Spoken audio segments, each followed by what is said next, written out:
All right, we are live. We are live. What's up, everybody? Welcome, welcome, welcome. Let's get this thing started. Let me get the screen share going, and we are off to the races.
What is up? What is up? What is up, everybody? Welcome, welcome, welcome to another live stream. Thank you guys for being here. Make sure you hit that like button, hit that share button, hit that subscribe button. Big things are happening. Big ting aguan, as my Jamaicans would say. And I am now thoroughly convinced that Charlie Kirk is absolutely alive. Candace Owens didn't show up to his funeral, and Candace Owens is one of his best friends, right? She didn't show up to the funeral, and the reasons why she didn't show, the reasons she gave for not showing up was because she didn't feel safe going there. But I think it's deeper than that. Also, she also was mentioning about the camera that was set up behind Charlie at the time of the shooting, and one of his crew members actually took the camera down and kept the footage for himself, allegedly never gave it to the FBI, never publicly released it, but let Candace see it. Now, I'm also thoroughly convinced that Candace Owens also knows that Charlie Kirk is alive, but she too, because she's such a more of a mainstream figurehead, she has to go along with the whole Charlie Kirk is dead narrative and that the shooting was real, but she's kind of given her own angles of it. But what I think is going on with the with that camera angle from behind Charlie Kirk is that it probably shows a little bit more than what Candace was expecting. And what I mean by that is that camera angle probably revealed the whole setup for the shooting. Now, I want to show you guys something. Well, I need to show you guys something. And we've done this before. Remember when the fake Joe Biden presidency was happening, and I was showing you guys that that's not the real Joe Biden, but rather a body double. And Joe Biden was, the character that they were portraying as Joe Biden was definitely not him. And everybody was like, well, how is that possible? I mean, even Trump said he's Biden and blah, blah, blah, blah, blah. But then I showed you guys the movie magic of how to, put makeup on somebody and dress them up to make them look like somebody else, take a young person, make them look old, etc. Right? I also showed you the celebrity impersonator industry. I gave you a glimpse into that and how easy it would be for any individual to get, or any celebrity to find an individual that looks enough like them to where they can pass them off on camera as them. Now, I say that to say this. If, in fact, Charlie Kirk faked his death, which I thoroughly believe he did, and I gave several reasons why, several bits of evidence why, but he had to make it look real if that's the case. And that's the part that I don't think I really addressed, or at least addressed enough. And the alleged gunshot wound to the neck, and the bleeding and the blood and all that, it looked very real. But if you've ever watched a Hollywood action movie, there's all kinds of ways that movie producers, film producers come up with to simulate gunshots and realistic bleeding, right? So before we go any further, I just want to show you this. It's a snippet from a 10-minute video that I was watching. And I was studying. I was in deep thought last night, and I was sitting in the studio trying to figure out, well, if he faked his death, how did they get the camera shot of a hole appearing in his neck and blood pouring out of it? And it immediately dawned on me. Movie magic. So I started looking up movie prop and movie gunshots, right? Like gunshot wound props. And what I discovered actually blew my mind, because it also, again, tied into the camera that was behind Charlie. And people also mentioned seeing a wire of some sort running kind of next to Charlie Kirk's neck and over his shoulder under his shirt. Now, what I believe that wire could be is actually a tube that pumped the stage blood. And it wouldn't be very hard to put a piece of material, on the side of Charlie's neck with a tiny little slit for the blood to come pouring out of once the gunshot is simulated. And the shirt popping up as he got hit, there's there's a device with a small harmless explosive that these film producers would put on the actors that detonates, and it sounds like a gunshot. It detonates, and then the blood comes pouring out, or depending on how it's configured, it would detonate and the blood would actually blow out of the wound at the same time.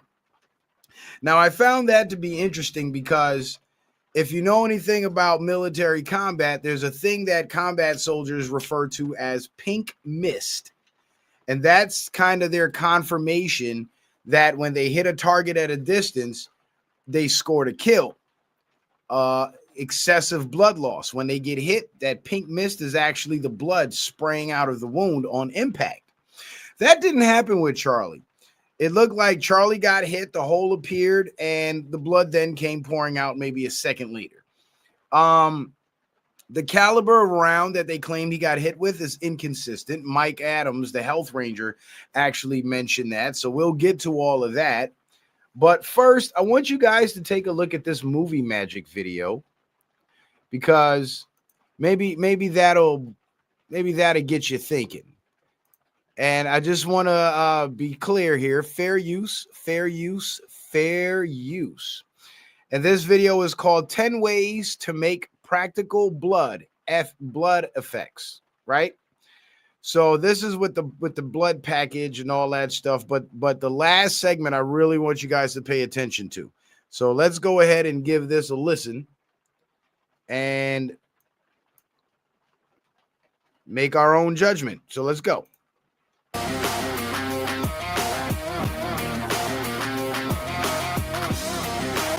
Now, everybody knows this method. It's a simple garden pump filled up with water and food coloring or fake blood, and then it's pressurized to simulate a headshot or a gunshot wound. This is really cheap, and the only downside. Do you see the setup right there? How he's got the tube running down his leg, up his shirt, and then to the back of his head?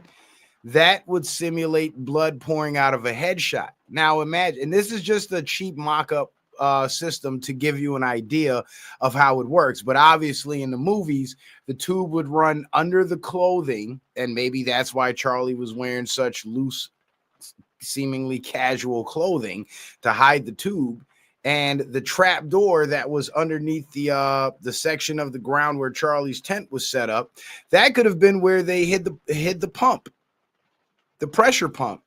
And maybe it was somebody else under there working the controls, but it's quite possible that there could have been a tube running up his leg, up the back of his shirt, and then right out the side of his neck, and it would have been covered up by a piece of maybe latex rubber colored to look like his neck so nobody would notice.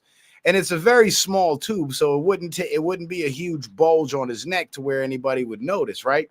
But I just want you guys to pay attention to the setup and then think about that missing camera from behind Charlie and why we haven't seen that footage. And we may never see that footage. But check this out. Let's go.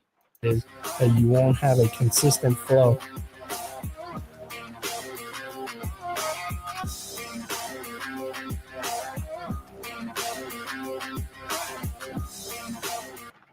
You see that, how he squeezes the pump and then the blood comes out like a second later? It's almost the same amount of time as Charlie Kirk's blood. Check this out. Check it out again. Party's over. And with that being said, thanks for watching. See how simple that could be? You see how easy that could be? So all these clowns that are saying, oh, we saw Charlie get shot in front of 2,000 people and on camera and blah, blah, blah, blah, blah. You sound stupid because you act like you never seen a damn movie before. You act like special effects and movie magic doesn't exist. Oh, but it does. So, like I was saying before, the only evidence that we have that supports the fact that Charlie Kirk is dead is, one, the news said it, two, we saw the video, and three, everybody that's of any notoriety is playing as if he's dead. But if you watch that funeral service, did you guys take the time out to watch Charlie Kirk's funeral service? If you watch that funeral service, it didn't look like a funeral service at all. And his wife actually threw up the devil horn symbol, which I thought was weird. And it could have been a signal to whoever they're going after that they know who they're going after. And I found it very bizarre that Candace Owens refused to go to that funeral service. But then at the same time, I understand her reasoning for not going because it makes perfect sense. Because Candace has been more vocal against Israel than Charlie has. Charlie was actually defending Israel. Candace came out the gates like, we're not playing that. I'm not fucking with y'all on that. No. What Israel is doing is wrong, and that shit needs to stop. It's a genocide, and that's what it is.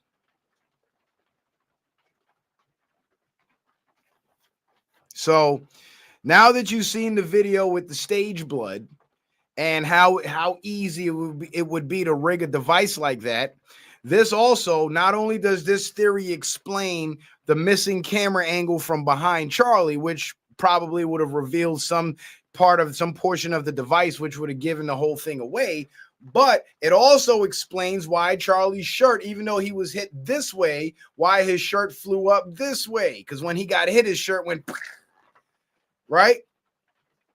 But the bullet didn't go through his shirt. He wasn't wearing a vest for the round to bounce and ricochet off of, which was another theory that's been debunked because you could actually see his whole chest through the damn shirt. But if there was a harmless explosive device or a firecracker or something planted in his shirt, then that would explain why the shirt flew up like that.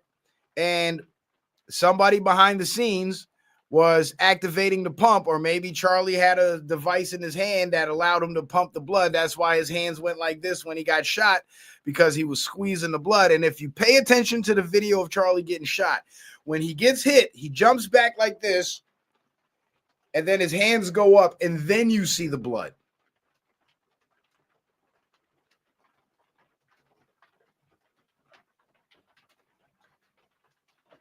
So shit's mighty strange. So on top of all of that, you have everything that I presented before. Kash Patel's mention of Valhalla, the FBI not being, very clear about other individuals being involved, but seeming to be investigating other individuals involved, like the old man George Zinn that pretended to be the shooter right after the shooting and got arrested, and then all of a sudden they comb through his device and find child pornography. So it's definitely much bigger than what we thought. Than what we thought, and it's definitely much bigger than what we're being told. But the thing about it is, it's supposed to look real. It's supposed to look real because as long as the enemies believe it, they'll leave Charlie alone.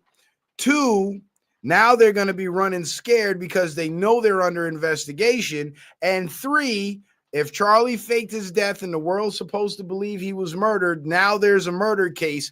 And 1, there's no statute of limitations on murder cases. And 2, conspiracy to commit murder is a real crime.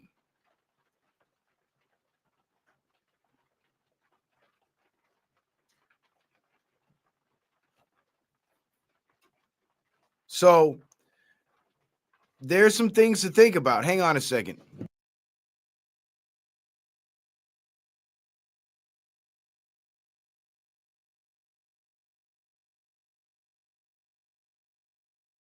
There's some real heavy things to really consider and really think about, because somebody's playing. That's all I'm going to say. Somebody is playing with us. And we can't be stupid and naive and allow them to play with us and keep believing everything they show us, because a lot of what they're showing us is bullshit. It's movie magic. Hence the thumbnail. You are watching a scripted movie.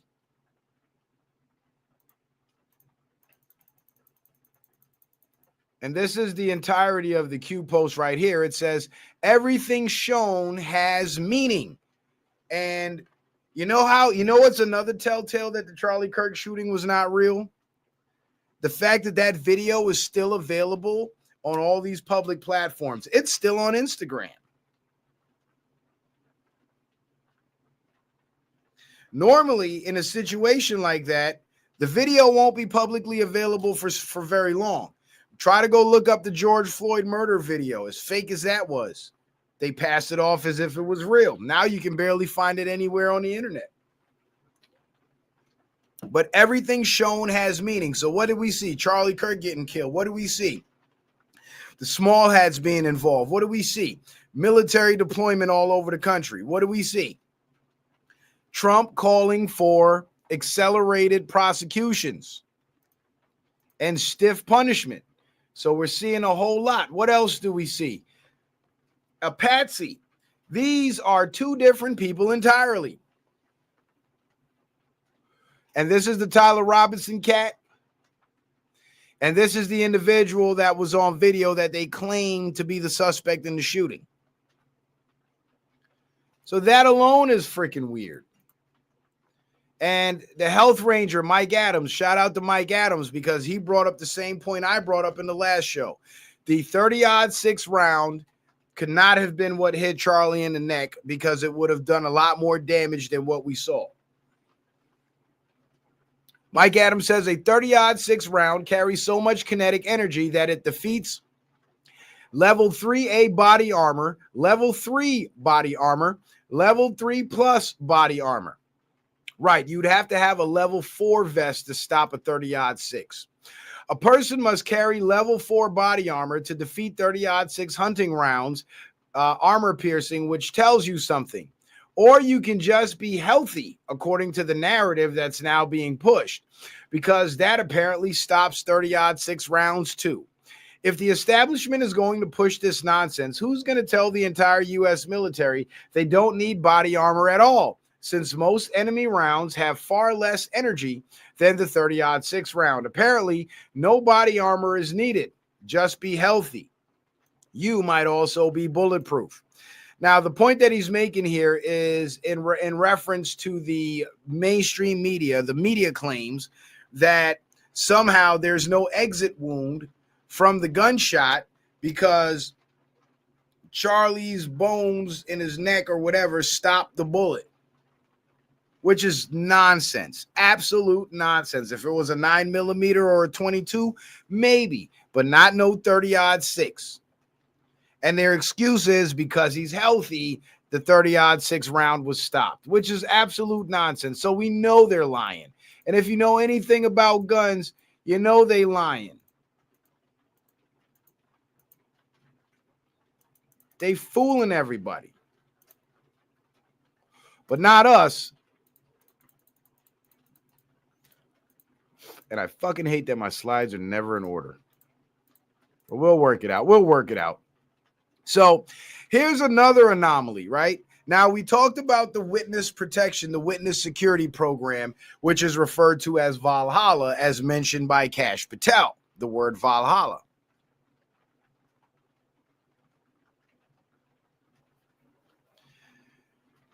David Ray, if you watch my other shows and you saw the evidence, you would understand why I think he's alive. So please don't disrespect me, because you know what was an insult to Charlie Kirk's memory? That bullshit funeral they had was an insult to Charlie Kirk's memory. So if you want to talk about insults to Charlie Kirk's memory, why don't you start with that WrestleMania event that they had that they called his memorial? Start there, David. Because right now, you know me, and you've been following me long enough, bro. We deal in facts. And the facts tend to lead us in places that we don't often think to go. So let's not be one-track minded and believe everything we see. Remember, Q told us years ago, you're watching a movie. So everything we see, our first instinct is to assume that it's fake and then proceed to prove that it's real. We have to examine all the evidence that tells us that it's real, weigh it against all the evidence that tells us that it's fake, and then decide whether it's real or fake. And that decision is very easy in the Charlie Kirk case because Charlie Kirk tragically died. How do you know? You saw it on video. The media is talking about it. Talking heads are talking about it. That's it. We haven't seen a death certificate. We haven't seen an autopsy report. But what we have seen is a body change suits in a coffin that it was put in within 24 hours of getting shot. How did they embalm his body and have him dressed and in a coffin in 24 hours? How did that happen?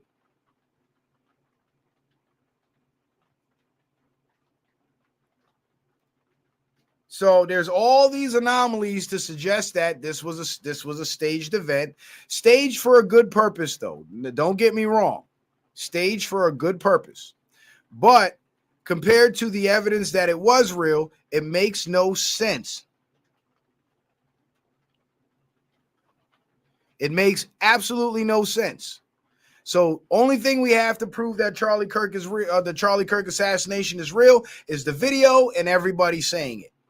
The evidence that we have to prove that it's not real is the video, and all we have is everybody saying it. But you look at the camera angles, you look at the caliber of the round they said was used is inconsistent because the damage is not consistent with it. I just showed you the movie magic video where they can fake the gunshot, fake the blood.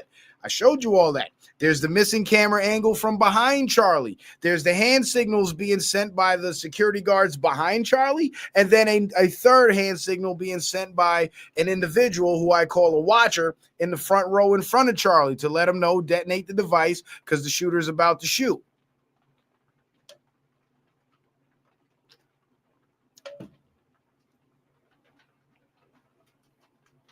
But again, what we saw on video could very easily be movie magic. And in the court of law, it's proof beyond a reasonable doubt to make a definitive decision.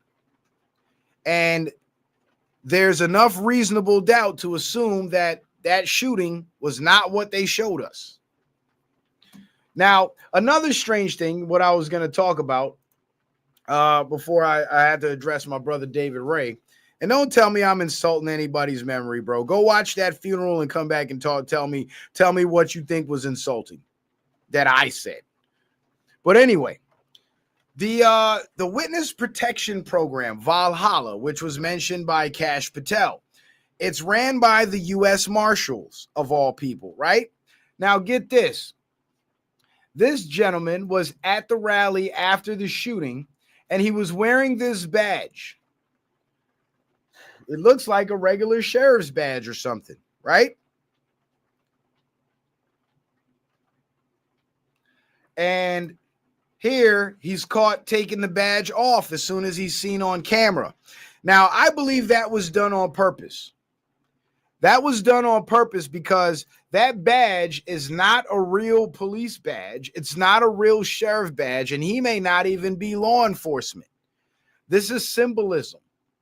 And that badge is actually very closely resembles the old school U.S. Marshals badge, the U.S. Marshals badge that the Marshals wore in the Wild West. And that was the first U.S. Marshals units, one of the first U.S. Marshal units in history that actually went active and enforced federal law. It's the 6-point badge, right? Now get this. Check this shit out. I'm going to show you something else that's going to blow your mind. Watch this shit. Watch this shit. Remember, 6-point badge.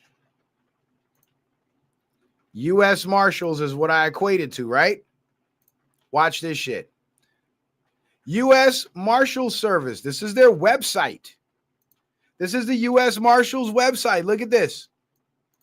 Look at it. Huh. Look at that shit. Established 1789. 6-point badge. That is the original Marshals badge. How you like them apples? How you like that shit? It's the original Marshals badge. Now, the active current marshals, they wear the 5-point badge, but the original marshals wore the 6-point badge. And the 6-point badge was worn by marshals in the Wild Wild West. And of course, Utah is in the Wild Wild West.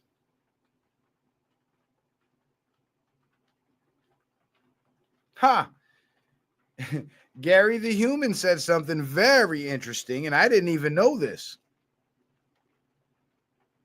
In the 1998 movie Snake Eyes, politician Charles Kirkland is shot in the neck. Right. And it's a movie. It's a freaking movie. Like, are you kidding me, dude? Are you kidding me? And Q already told us you are watching a movie.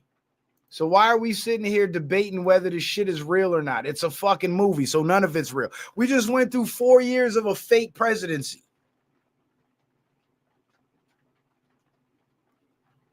Like, if that's not enough to let you know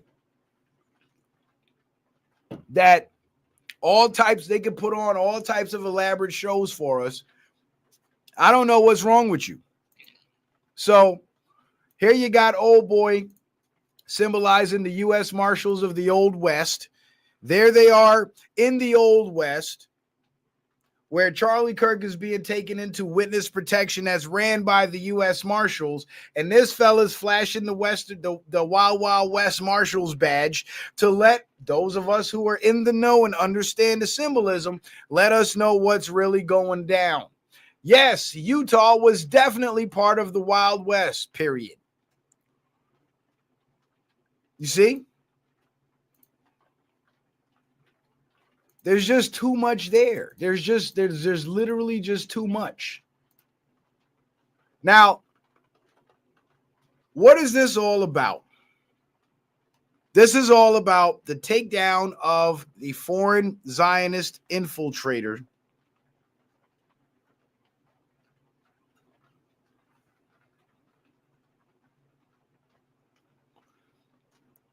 Unbroken 1010.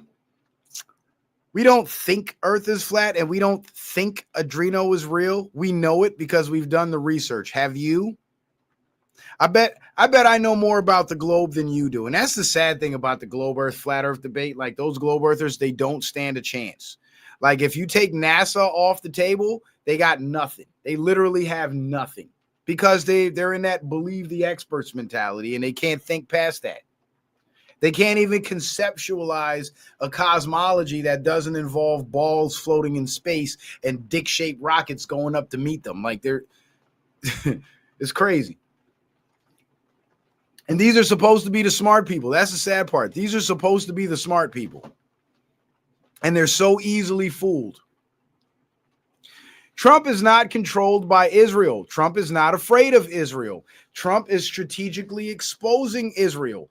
Trump is liberating the world from Israel. And that's what this is all about, because the same hit team that was going to be used against Charlie Kirk is probably one of the top hit squads that they use to go after politicians and high-ranking political figures who go against the agenda.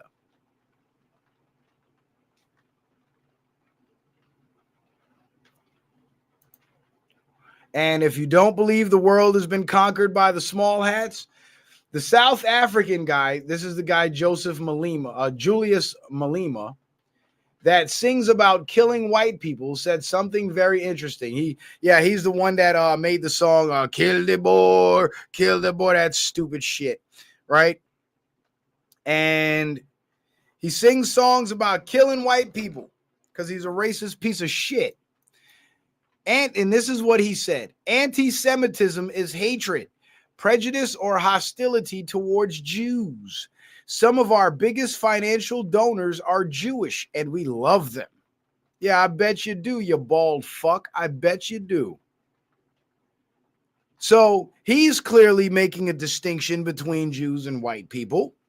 But why doesn't Tariq Nasheed make that same distinction? Because Tariq Nasheed is controlled by them too. But his narrative is white supremacy. So Everybody's got to be white. There are no Jews. Everybody's white.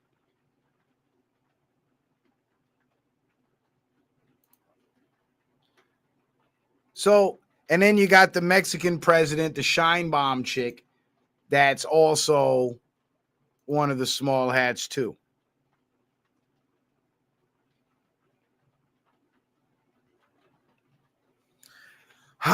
Unbroken 1010. You are so, man, stop believing all the bullshit. Caliber windmills in the UK basically debunked it. There's no such thing as basically debunked. It's either it's debunked or not. And guess what? They haven't debunked it, because you know what you witnessed? A bunch of liars getting together to lie. It also got debunked in live stream in Antarctica. There is no live stream in Antarctica where there is a 24-hour continuous stream. There's always cuts and edits. So again, a bunch of liars got together to lie to you, and you believed them. So we're not here to debate flat earth. If you want to debate flat earth and get my points about flat earth, go watch my flat earth streams. If not, please save the flat earth stuff for another day, because right now we don't care. Exactly. A bunch of liars got together to lie, and you fucking believed it. So you can take that lie and shove it up your ass and quit trying to make me believe it, because I'm not stupid. Anyway, Candace Owens, Jackson Hinkle says Erica Kirk, Charlie Kirk's wife, just followed Candace Owens on Instagram as Candace exposes the federal cover-up of the Charlie Kirk assassination. Now, Candace Owens, of course, has been, I don't need your luck, Unbroken, but what I do need you to do is go away. How about that? Now you're blocked. So now you can fuck off. Good luck, because I wouldn't believe the lies that he believed. Ain't that something? The nerve of some fucking people. They come in your chat trying to, instead of starting their own channel to put out their own thoughts and opinions, they come into my chat trying to sell their master's propaganda. I don't believe in it, so somehow I'm the problem. These people are fucking insane. And this is why the left keeps winning. This is why on the social level, the left has been kicking the right's ass, because there's a lot of people on the right that are supposed to be the smart people, but they're dumb. They're dumb. And they're so dumb, they don't even realize how dumb they are. And everything they say and do is to help the establishment and curtail what it is that we're trying to do in terms of waking the people up to the establishment, right? Didn't that motherfucker come in here saying Charlie Kirk is dead and is real, right? And that the earth is round? Isn't that what the establishment wants us to believe? In here selling establishment propaganda, but somehow I'm the problem because I don't believe his bullshit. The nerve of these fucking people. And this is why they keep losing. Because they won't wake up. They won't wake the fuck up. They can't. So Candace Owens' angle has been, looking at the feds and smelling a cover-up. But I know what the feds are doing. The feds are running an active investigation, and it's steadily expanding because Charlie Kirk had a lot of political ties. And because of Charlie Kirk's political ties, the small hats who also have those political ties were the ones that got together and plotted his assassination. And those small hats are the same ones that have been blackmailing the politicians and having other people knocked off. So this is why it appears as if the feds are running a cover-up. And I think Candace is playing her role by helping to make the suspects comfortable, because if they believed, and by suspects, I mean the small hat conspirators, if they believe that the feds are covering things up, then that could possibly mean that they believe that the feds are under their control and they're comfortable. So they're going to talk freely on their electronic communications. They're going to do outlandish things like go show up on Charlie Kirk's show and show their faces and show that they're in control. People like Ben Shapiro will be making bold, cryptic statements like, I'm going to be the one to pick up Charlie Kirk's bloody microphone and all that stupid shit.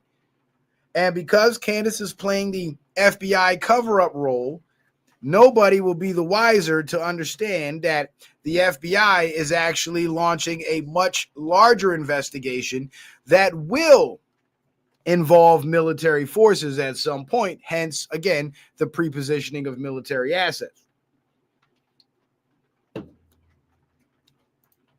Candace says, right about now, I think that whoever made the decision to assassinate Charlie Kirk is recognizing that it was a terrible mistake.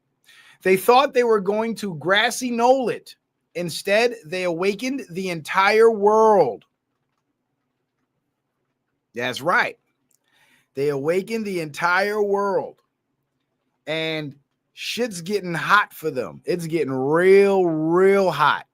And the FBI is up their asses. And if Charlie Kirk is in fact in witness protection and is a cooperating witness, he knows all the names and he knows all the players. Guess why? Because he got close to them during that period of time.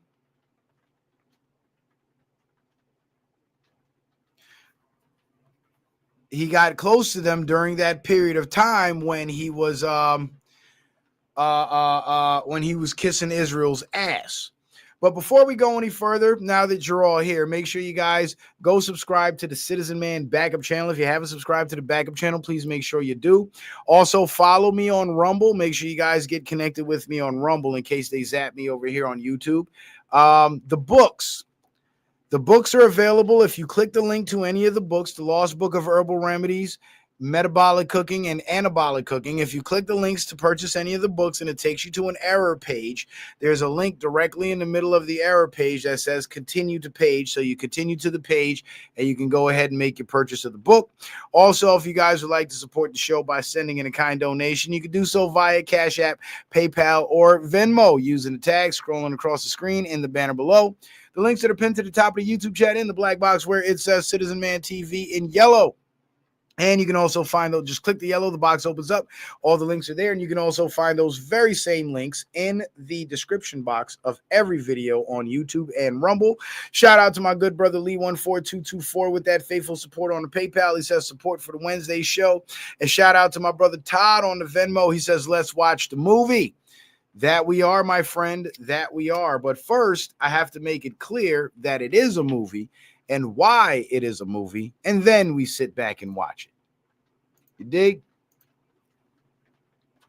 So, as I was saying, much larger investigation than just Tyler Robinson as the lone gunman. And here's Dan Bongino, the deputy director of the FBI, mind you, and he says this is not the end of the investigation. It's not even the end of the beginning. That means this case is a lot bigger than the FBI themselves are even making it out to be. It's not even the end of the beginning. We are investigating a potential broader network of people who may have known. And guess who that broader network is?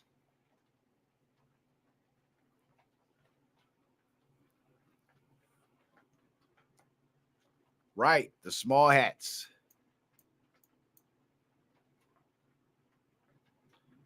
FBI Deputy Director Dan Bongino told Newsmax that the investigators have uncovered significant developments suggesting a broader network of people might have been involved in the assassination of Charlie Kirk.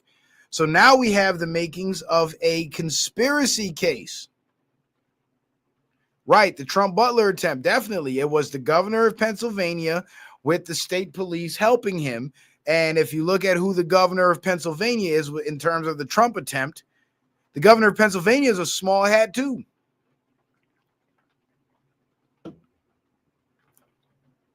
So, Danker, you are on it, my friend. You are on it.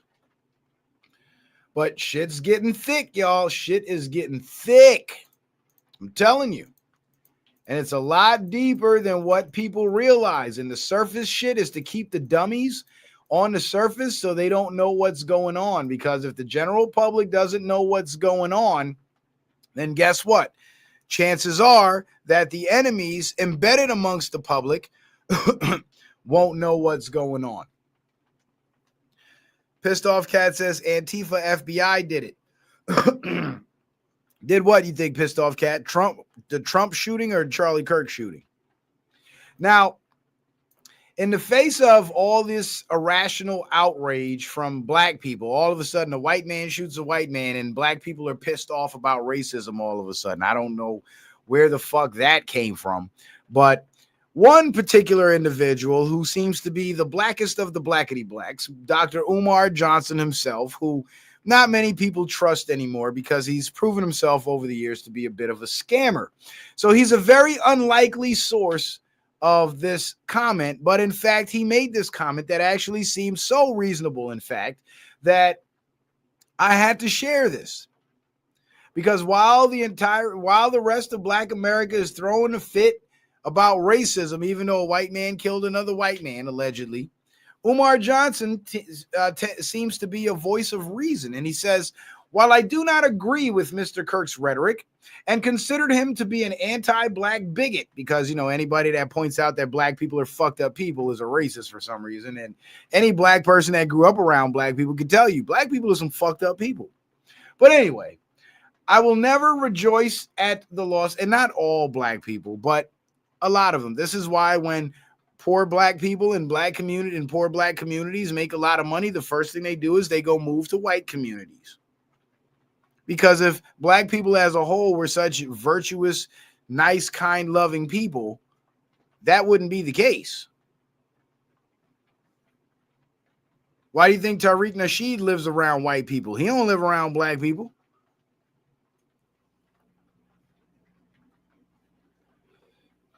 So anyway, anti-black bigot, I will never rejoice at the loss of life of anyone who hasn't directly participated in the unaliving of a member of the black African race.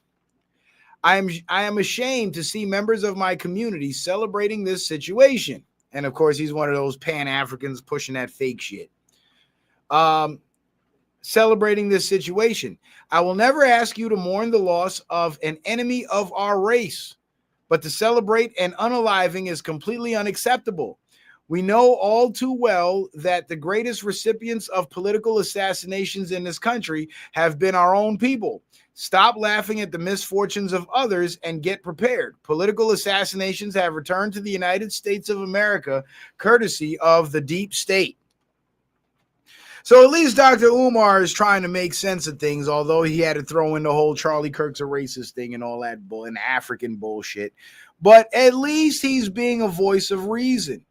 Much more reasonable than clowns like this fag right here, Down Low Hughley. He's been sucking so much Democrat wiener over the years that just watching his videos with him talking on your screen will make your screen smell like genitalia, because he's got so much Democratic genitalia on his breath. He says, I wonder how many people lost their job for mocking George Floyd. Well, first of all, George Floyd was not a political assassination, and he was not a political figure. He was a criminal piece of shit that had what he had coming to him. He brought it on himself. All he had to do was get in the fucking police car, shut the fuck up, and he would have been alive. But it still doesn't excuse what those cops did to him. But the reason why I say that is because if you know that the cops will fuck you up at the first chance they get because they racist, then why would you give them the opportunity to? You have to be stupid. That's number one. Number two, nobody celebrated George Floyd's death. Everybody was upset at George Floyd's death. And even the people who thought that the cop was in the right did not do so while cheering, singing, and dancing and celebrating the death of George Floyd. That's number two. Number three, nobody lost their jobs over George Floyd, but Many conservatives lost their jobs over calling men pretending to be women men. They call it misgendering, right? Many conservatives lost their jobs over speaking the truth, right? Many conservatives lost their jobs over addressing crime and criminals and being called racist, right? And it was the left that created this atmosphere of cancel culture. It was the left that got people flagged off YouTube. For many of us, that was our job. That's how we made our money. And because we told the truth, the left decided they wanted to keep their narrative alive, so the truth must die. So they started canceling and shutting us down. So now that employers don't find it very appealing to have their employees celebrating the death of a major political figure, and they're losing their jobs over it. Everybody, the left now is crying free speech, free speech, free speech. But they weren't crying free speech, free speech, free speech when they were censoring my last 15 fucking channels. They weren't crying free speech, free speech, free speech when they were fucking flagging people and firing people from their jobs for speaking out against the vaccine. They weren't crying free speech, free speech, free speech when people were getting ran out of restaurants and having their businesses shut down and vandalized because they dare to support President Trump. They weren't crying free speech then. Now they want to cry free speech when they're being held to the very same standard that they created. You say something we don't like, we shut you down. Guess what? The majority of business owners in America are conservative minded. They might not be Republican voters. Hell, they might not even be Republicans. But once you own some shit, and you want to preserve it, guess what? You have to be conservative because it takes a conservative mindset to maintain and sustain a business. You can't do it making up the rules as you go, because when you're in business, you're subject to the rules of economics. So most of these business owners that hire these liberal donkeys to work for them are firing these liberal jackasses because they're making their businesses look bad. And not only that, if you celebrate violence and you're happy at the thought of violence, you're a violent fucking person.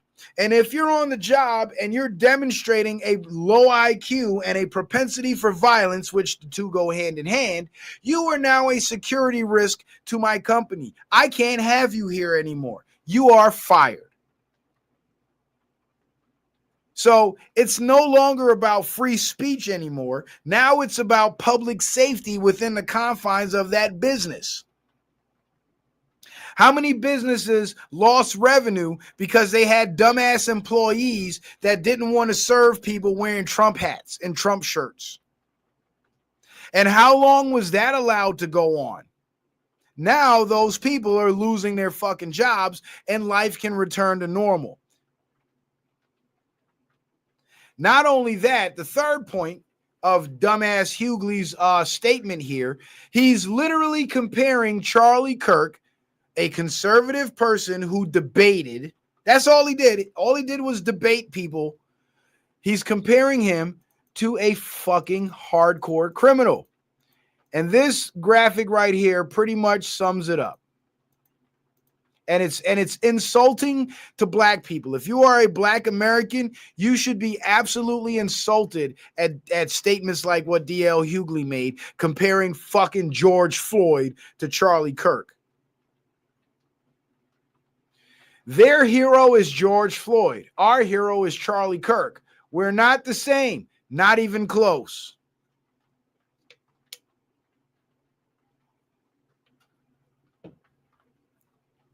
And of course, there's Charlie Kirk doing the American Masonic pose.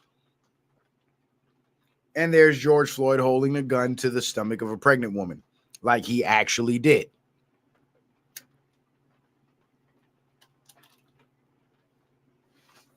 And you see, the thing about it is, it's not that black Americans are dumb per se or low IQ overall, because if they're open enough to be receptive to the information, they'll wake the fuck up really quick and regret all that stupid liberal shit they were supporting. But the problem is with the censorship, with the bullying, with the shaming tactics, and of course with the clowns like Down Low Hughley, I don't know what happened to him. Like, the older he gets is the gayer he looks. With clowns like Down Low Hughley being promoted in the media as community leaders, a lot of Black Americans are still stuck in this follow the leader mentality, so they get misled. But if you do your own research and you lead yourself, there's no way you can be misled. The only way you can possibly be misled is if you're out here playing follow the leader. I think Tariq Nasheed convinced so many Black people to call themselves another fake title, FBA, which literally ties them back to Africa based on his definition. Because they're playing follow the leader, and they don't want to admit that they're playing follow the leader, but you're following the marching orders and you're adopting the title created by this agent. Stop playing follow the fucking leader. Do your own research. Lead yourself.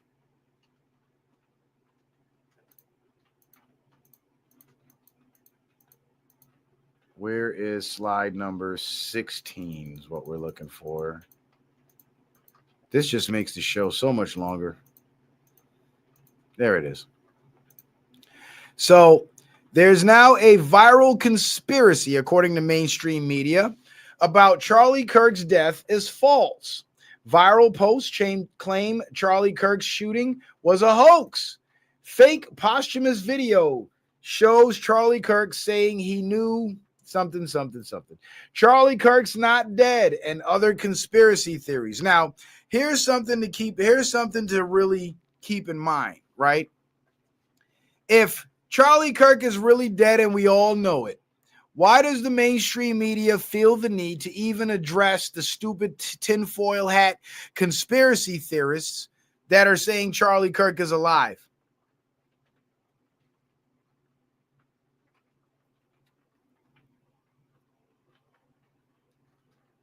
Why would they feel the need to even address this? It's the same thing with the flat earth argument. Since that clown brought it up earlier, I might as well use that as an example.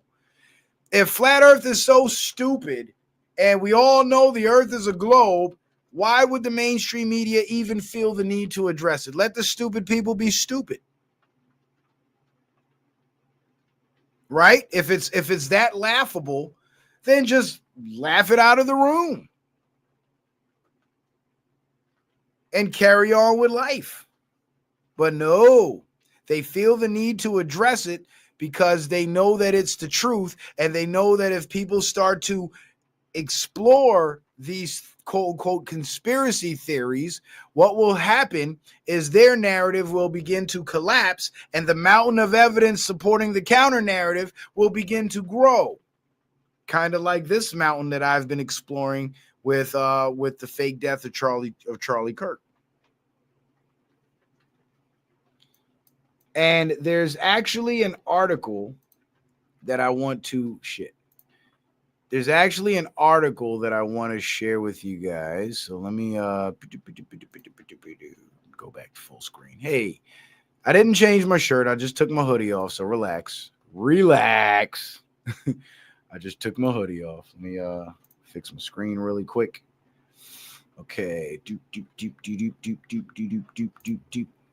Let me say share screen. Here we go.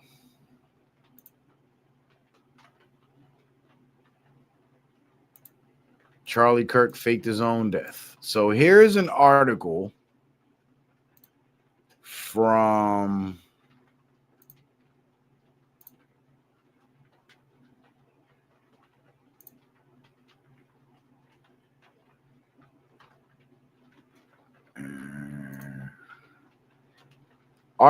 the Economic Times, the Economic Times News.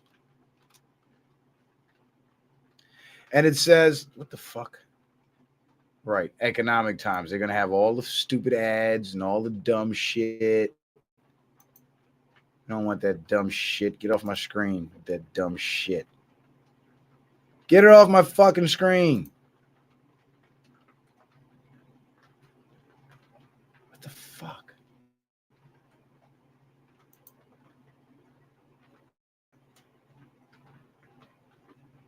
I don't know how to stop this shit. But it says Charlie Kirk faked his own death. Assassin Robinson joked about doppelganger carrying out attack. I hate these damn pages. Stupid fucking ads. And then it's all cut off and shit. It's all jumpy. Ugh.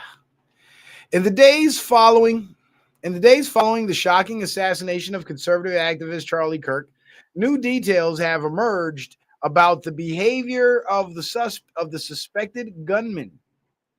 Investigators said that Tyler Robinson, 22, who has been arrested on suspicion of being the Charlie Kirk shooter, exchanged a series of messages on the messaging platform Discord, in which he joked about his doppelganger being responsible for the attack and even claimed that Charlie Kirk faked his own death to escape politics, as mentioned in a report by the New York Times. So even the shooter made mention of the death possibly being fake, but he said it as a joke, and they're saying he's joking. Well, who knows?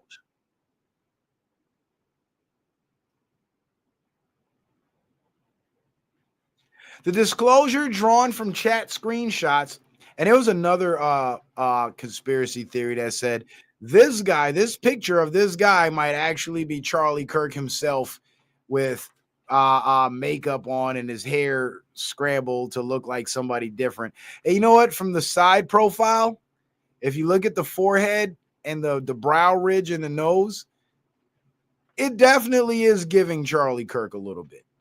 But you know, I'm not going there. So I just wanted to throw that out there. But anyway, verified by people familiar with Robinson, provide the clearest picture yet of the suspect's state of mind in the hours after the killing.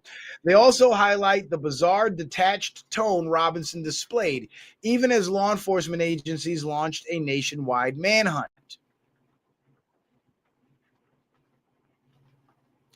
Discord conversations,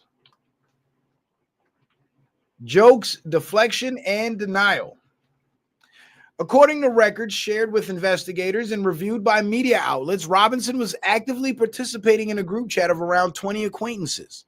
Shortly after the FBI released grainy surveillance images of the suspected shooter walking in a stairwell in the Utah Valley University campus, one participant tagged Robinson's username alongside the photos, asking "Where you at?" shorthand for "Where you at?" W-A or W-Y-A. Sorry.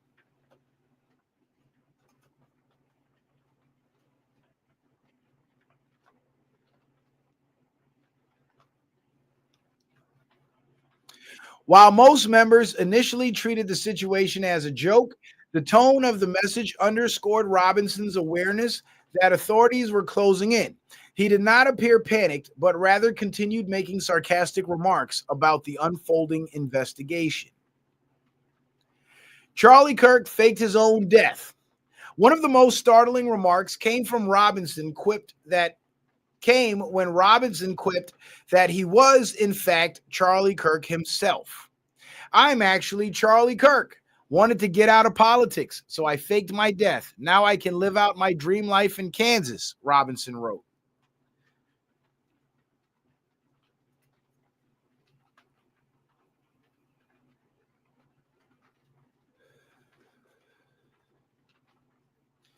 And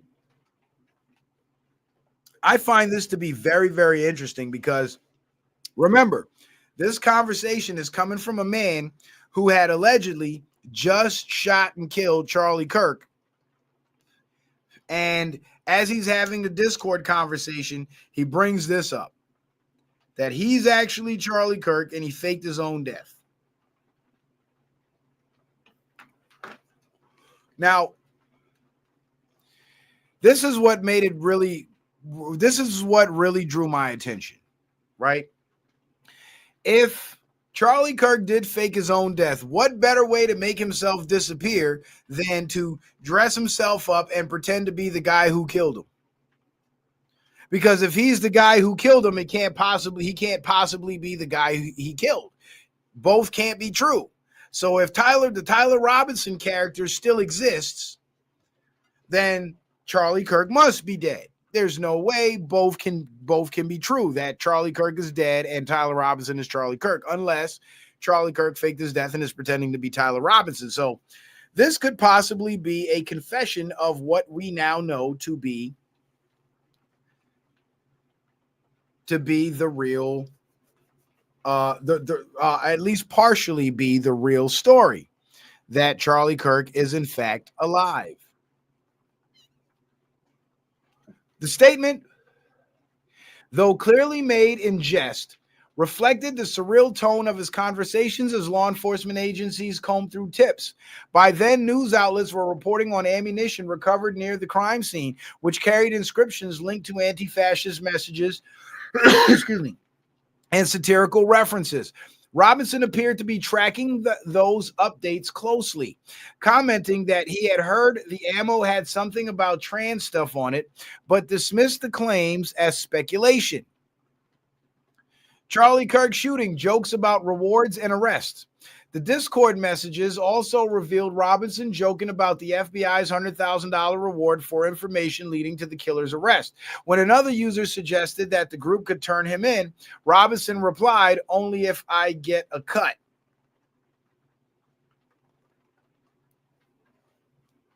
So he's just joking and having a good old time. Seems a bit too lighthearted to be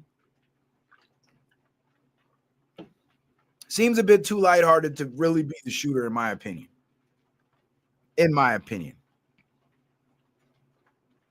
Yeah, Willie P, I'm with you, bro. I think Charlie Kirk is alive, but I do not think Robinson is Kirk. I don't believe. What I'm more likely to believe is that the Tyler Robinson character is completely made up and was never a real person that actually existed. That I can believe. But him being Charlie Kirk himself, I can see it, but personally, I don't believe it. So I'm actually with you on that. He, as in Tyler Robinson, he even referenced the recent arrest of another high-profile suspect at a McDonald's restaurant in New York, saying he should probably avoid the fast food chain to escape capture. In another exchange, he mocked the idea of being caught with incriminating evidence, writing, "Better also get rid of this manifesto and exact copy rifle I have laying around." The above conversation was released in a New York Times report on September 13th. Charlie Kirk shooting, law enforcement and arrest, blah, blah, blah, blah, blah. Who was Charlie Kirk? Profile of the suspect. Charlie Kirk shooting, reaction among friends, blah, blah, blah. Okay. So that's just all the trivial stuff. So there you have a conversation with Tyler Robinson himself, the shooter himself, and he makes mention of Charlie Kirk faking his death. So I find that to be highly suspicious, but plausible. Very plausible. Now, let's see. Yep, let's get back to the screen share. You don't need sound anymore. Make sure we're actually sharing. Okay, we are sharing. Cool.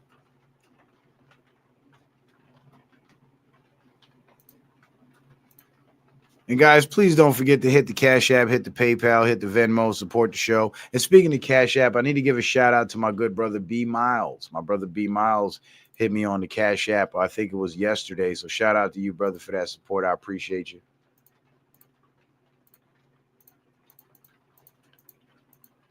Now, where are we at? Looking for slide 17. Slide 17, come on down.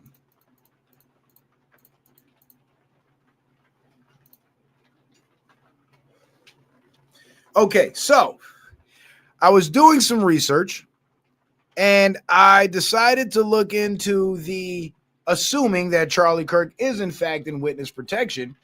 I decided to look into the conditions of witness protection. Of course, you have to assume your identity, your new identity. You have to live somewhere else. You can't talk about being in witness protection, whatever. Right?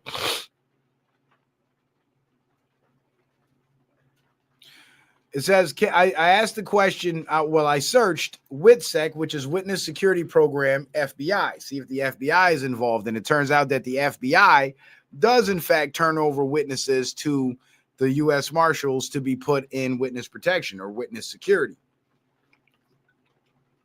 And it says, can you have social media in witness protection? No, you cannot have social media accounts while in witness protection, as participation in the witness security program requires a complete disconnect from your past life to prevent the exposure of your true identity. Using social media would violate program rules and could lead to expulsion, as it directly undermines the goal of making you hard to find and could allow for dangerous identification through facial recognition, tagging, and location services. And why social media is prohibited: risk of identity exposure, contact with old life. So even when you're in witness protection, it's almost like you're dead because you have no connection to your quote unquote old life. And I looked up the money situation, right? And it says, if you enter the witness protection program, your existing debts and financial obligations are not forgiven or eliminated and must be satisfied before or during your time in the program. While the government may provide financial assistance for basic living expenses to help with self-sufficiency, the responsibility for paying pre-existing debts remains with the protected individual. So there's no debt forgiveness, and responsibility remains, right? So no mention of your old life, no social media usage, and at the same time, you're still responsible for your debts in a way. Now, if you're dead, it's almost the same thing. You're not using social media anymore. You're dead.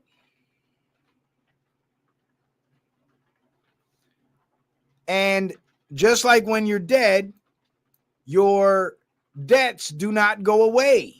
I said, are your debts forgiven when you die? No, your debts are not automatically forgiven when you die.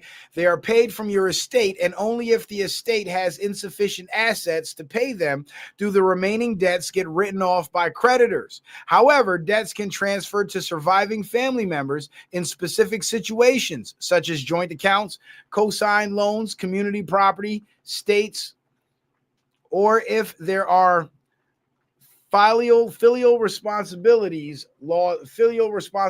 laws in place.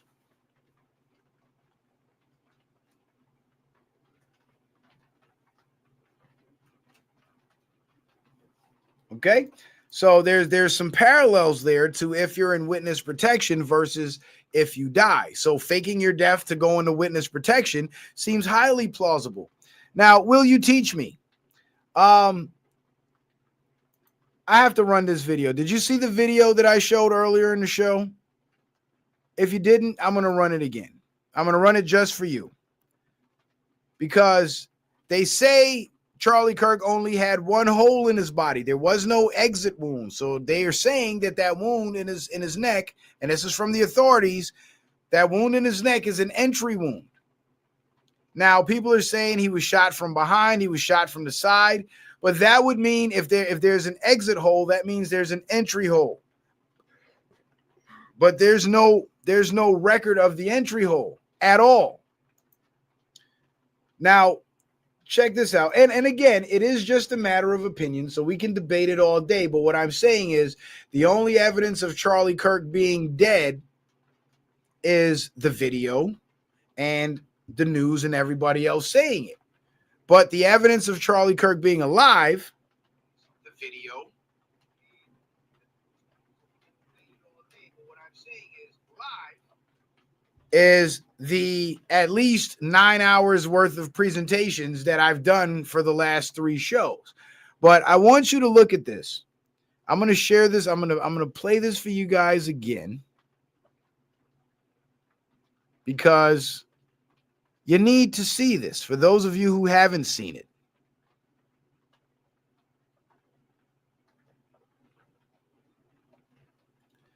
Reese says, what does he gain by faking his death? He gains everything. He gains safety because if Israel was really looking to kill him, he's now safe because nobody looks to kill a dead man. And he provides the Trump administration with a murder conspiracy case where the administration can go after the entire network of small hats who run the whole assassination wing. So not only does Charlie Kirk have to gain from faking his death, but we as the American people also have to gain because we don't have to mourn Charlie's death because he ain't dead. And the entire small hat conglomerate within DC gets taken down instantaneously. But check this out, Willie. Will you teach me? I call him Willie. I think I'm confusing him with my brother Willie P. Watch this video really quick and tell me what you think after you see it. I mentioned this in the beginning of the show, but I probably should have waited till now to do it. So let's run it again.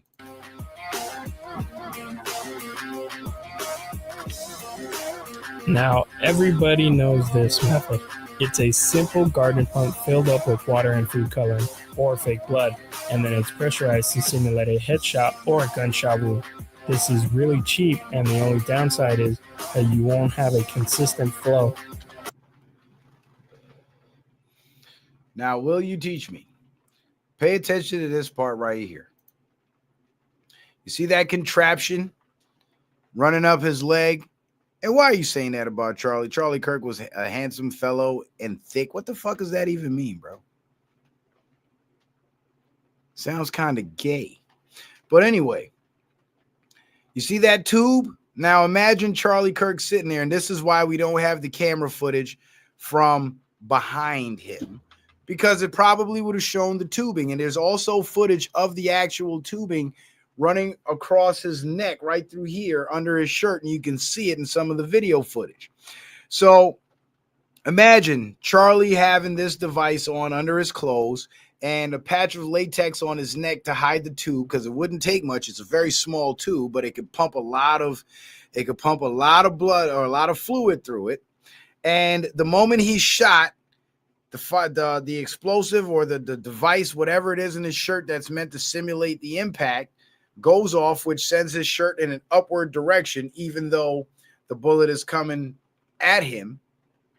And so the explosive device goes off. Pow! He jumps back. He falls. He jumps back, presses the button to pump the blood through the tube in his neck, and the blood starts pouring out, and he falls over and pretends to die. Watch how this tube system works. Now it's connected to a pressurized pump. That is, watch. You won't have a consistent flow.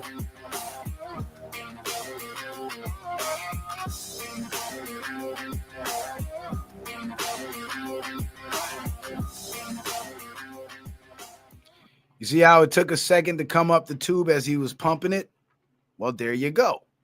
And it doesn't even have to spray like that. It could be a wider nozzle at the end of the tube, and it'll make it just pour right out. Movie magic. Movie magic. That's what it is. That's how the blood happened. Movie magic. So just because you've seen it on video doesn't mean it's real. Because we've seen plenty of movies where people get shot in the neck and bleed out. But we know it's not real because it's a movie. And again, Q even told us, you are watching a movie. So go back and watch the beginning of the show, and you will see my thorough and detailed explanation. So let's get back to it. Let's get back to our slideshow here. Am I sharing or am I still full screen? Nope, I'm sharing. So we just went through the parallels and the similarities of death versus witness protection. And when it comes to your debts, it's pretty much the same. When it comes to your social media, it's pretty much the same. After all, your life is supposed to be over. You're gone. You're no longer with us. Now, here's where it gets even more interesting. Charlie Kirk was shot on 9/10/2025, right? Now you break these numbers down, you get 9109. How do we get that? 0 plus 9 is 9.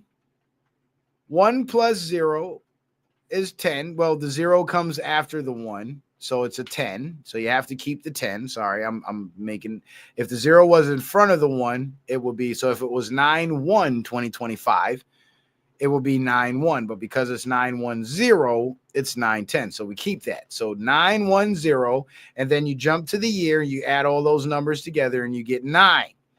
2 plus 2 is 4, plus 5 is 9.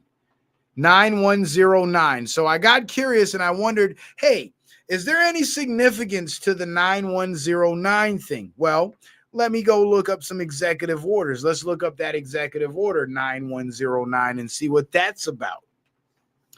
And it turns out there is an executive order 9109, and it was issued by President Franklin D. Roosevelt on March 21st, 1942, to revoke parts of an earlier order and designate public land for military use during World War II.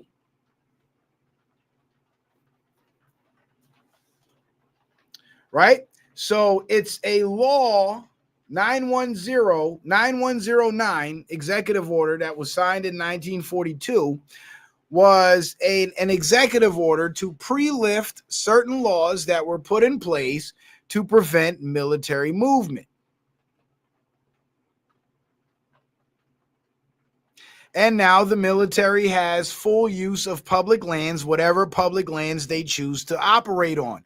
Now they can set up bases all over the country. Now they can set up secret bases all over the country. Now they can set up rendition centers and military prisons and holding facilities and transport facilities like Alligator Alcatraz, for example. How about this? Alligator Alcatraz was built on county-owned land, specifically the Dade Collier Training and Transition Airport, which was then taken over by the state of Florida using emergency executive powers for the purpose of establishing the Immigration Detention Center. This land is located within the Florida Everglades, excuse me, and is adjacent to land used by the Muskogee tribe of Indians of Florida.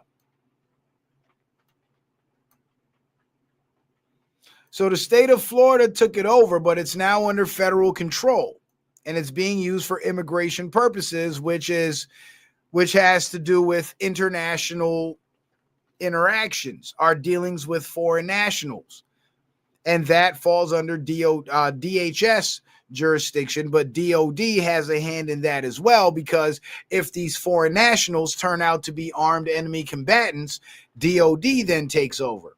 And you notice Alligator Alcatraz, built on public lands, has an airport. Who you think's doing the transportation at the airport?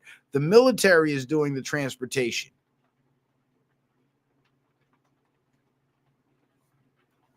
So Executive Order 9109 is basically a wartime executive order that allows for more military deployment than what we think. So what if in these major cities where the National Guard is being deployed, they're setting up forward operating bases on the public lands just outside of these urban centers, and they're running their special forces operations out of there? It's very possible.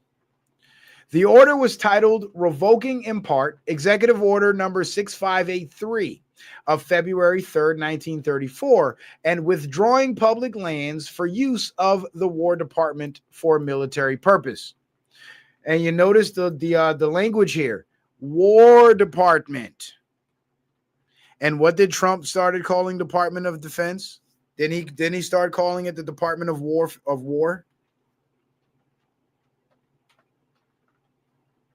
Didn't Trump start calling the Department of Defense Department of War? And here it is with the previous executive order that preceded Executive Order 9109 in terms of use of public lands. That will be state land, county land, federal land, whatever, use of public land for military purpose. the DOD was actually referred to as the War Department, or the Department of War, as Trump called it. So there's some parallels there that definitely raise some eyebrows.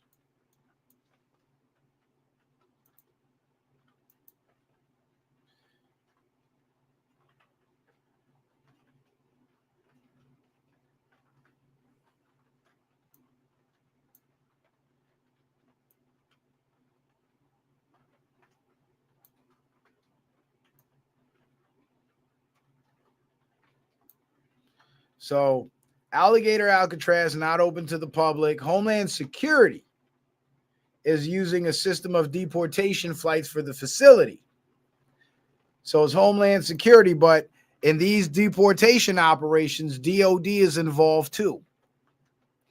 Destinations, while the governor has indicated El Salvador has been used as a destination for some deportations, he does not know if anyone has been deported there from this facility. Right, because Governor DeSantis doesn't even know what's going on at that facility because the feds are running it. And the flights to El Salvador, remember, the U.S. Air Force are running those flights. So now let's look at the National Guard deployment. And I made mention to you guys that with these National Guard deployments, special operations units are being deployed alongside the regular National Guard. And those special operation units are doing basically capture operations, snatch and grabs in the dead of night to capture the funders and the organizers of these protests, these riots, the people who are planning violent attacks, etc. And the deployment of the National Guard provides cover to pre-position these high-level military assets in the form of special forces to safely conduct these classified domestic operations.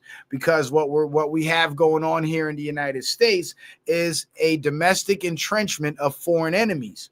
And those foreign enemies also come in the form of American citizens who are sympathetic to the enemy cause, like all the people celebrating Charlie Kirk's death, as I mentioned in the last show. They're demonstrating a propensity towards violence. They're also demonstrating support for a political ideology that seems to condone political violence, which means if ever called to action to take up arms against the American people or against the American government, there's a very good possibility that they will heed that call and take up arms. So now they are all potential enemy combatants. And as potential enemy combatants, they must be treated like active enemy combatants, which means at the very least, they're being surveilled. At the very worst, they're being surveilled and their captures have been carried out or are being carried out. Remember in 2020 when the Black Lives Matter and Antifa riots were like taking over city by city by city by city, and somehow it just ended up dying down? And then 2021 rolled around and they tried to crank up the Black Lives Matter protest again, but it didn't really take off like it did last time in 2020. Well, that's because when the Black Lives Matter riots of 2020 started to die down, that was around the time where military special operations units disguised as local SWAT teams were doing raids day and night, busting Antifa leaders and organizers and Black Lives Matter organizers and funders and leaders, and they were seizing bank accounts and all types of wild shit was going on. So by 2021, when they tried to restart the Summer of Rage and have more riots, all of their resources and assets had been wiped out. So all they had left were the few idiots to go out on the streets and protest and try to riot and burn shit, but there wasn't enough of them because the paid crowds that were showing up in 2020, well, there was no money there to pay them anymore, and there were no paymasters there to cut the checks anymore. So they didn't show up. They went out of business. So, again, as I keep telling you guys, Special Forces does roll with National Guard and could very well be embedded with the National Guard. And I believe this is why the Democrats and their cohorts are so against the National Guard being brought in. It's not because they care about the well-being of the people or they're worried about martial law, because they know what's coming next. They know where they stand in the eyes of Trump's Department of War. They know they are on the side of active enemy combatants because they've been calling for political violence and supporting politically violent groups for the last 10 years. So game over now, and they're scared to death. Because what politician that presides over a city overrun and infested with crime would be against the federal government stepping in to address the crime problem? They would welcome the military intervention, but for some reason, they're in strict opposition to it because they know that the crime that the military is going after is not just your average everyday street criminals, but they're also going after the high-level criminals as well.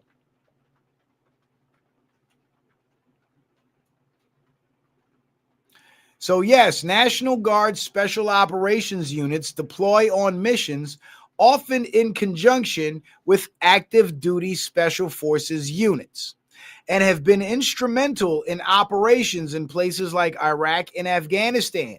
The Army National Guard has its own Special Forces groups, such as the 19th and 20th Special Forces groups, which consist of highly trained Green Berets ready for deployment. No, Green Berets are not a Tier 1 unit. They are a Tier 2 unit, specializing in unconventional warfare and foreign internal defense. Foreign internal defense. This is where you got to pay attention. Drop the foreign, and now we're doing domestic internal defense. Tier 1 units are distinct, highly classified special mission units, SMUs, like the Army's Delta Force or Navy's DEVGRU, DevGRU, which recruit experienced operators, often from Tier 2 units, to perform complex, high-risk counterterrorism and direct action missions. So that's your Tier 1 units. So Tier 1 would be like the top dogs, the baddest of the bad, right? Now let's look at Tier 2, because Tier 2 is pretty badass as well. Tier 2 Special Forces units are highly capable units that support Tier 1 forces and execute specialized missions, but they are not considered the absolute most elite units in the U.S. military. Tier 2 units typically include Army Rangers, and it's funny because if you go back and look at the January 6th footage, there's a couple of young white males wearing black coats with ski masks on, and they were stealing laptops and electronics out of the Capitol building, out of certain Congress people's offices in the Capitol building. And it was said that those two fellas were Army Rangers disguised as Antifas. But anyway, U.S. Navy SEALs, U.S. Army Special Forces, the Green Berets, Marine Raiders, Air Force Combat Controllers, and Pararescuemen, PJS. So these are all your Tier 2 units. Tier 2 Special Forces units like the Army Green Berets, Marine Raiders, Navy SEALs, Army Rangers, and Air Force Combat Controllers perform a wide range of missions. Watch this part. Including foreign internal defense, training foreign military forces, special reconnaissance,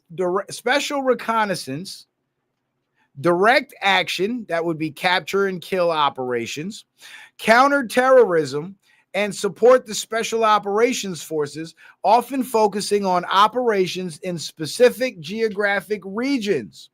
These gray element units are highly capable, focusing on specialized tasks and serving as a crucial link between standard military forces and the highest tier 1 units. Right? So let's take a look at this and compare it to the possible domestic operations, if there were domestic operations, right?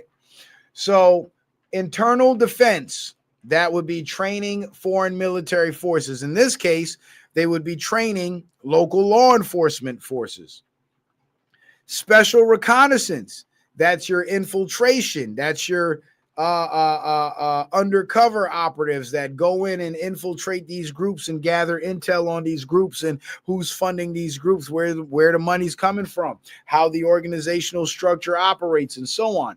Direct action, capture kill operations. Those would be the night raids where the special recon guys have located and identified the bad actors like the funders and the organizers and the leaders, and then at night the direct action operations are conducted. Counterterrorism, of course, that would be mass surveillance of an entire group of people, which would be what they would be doing now with all the people that are celebrating Charlie Kirk's death.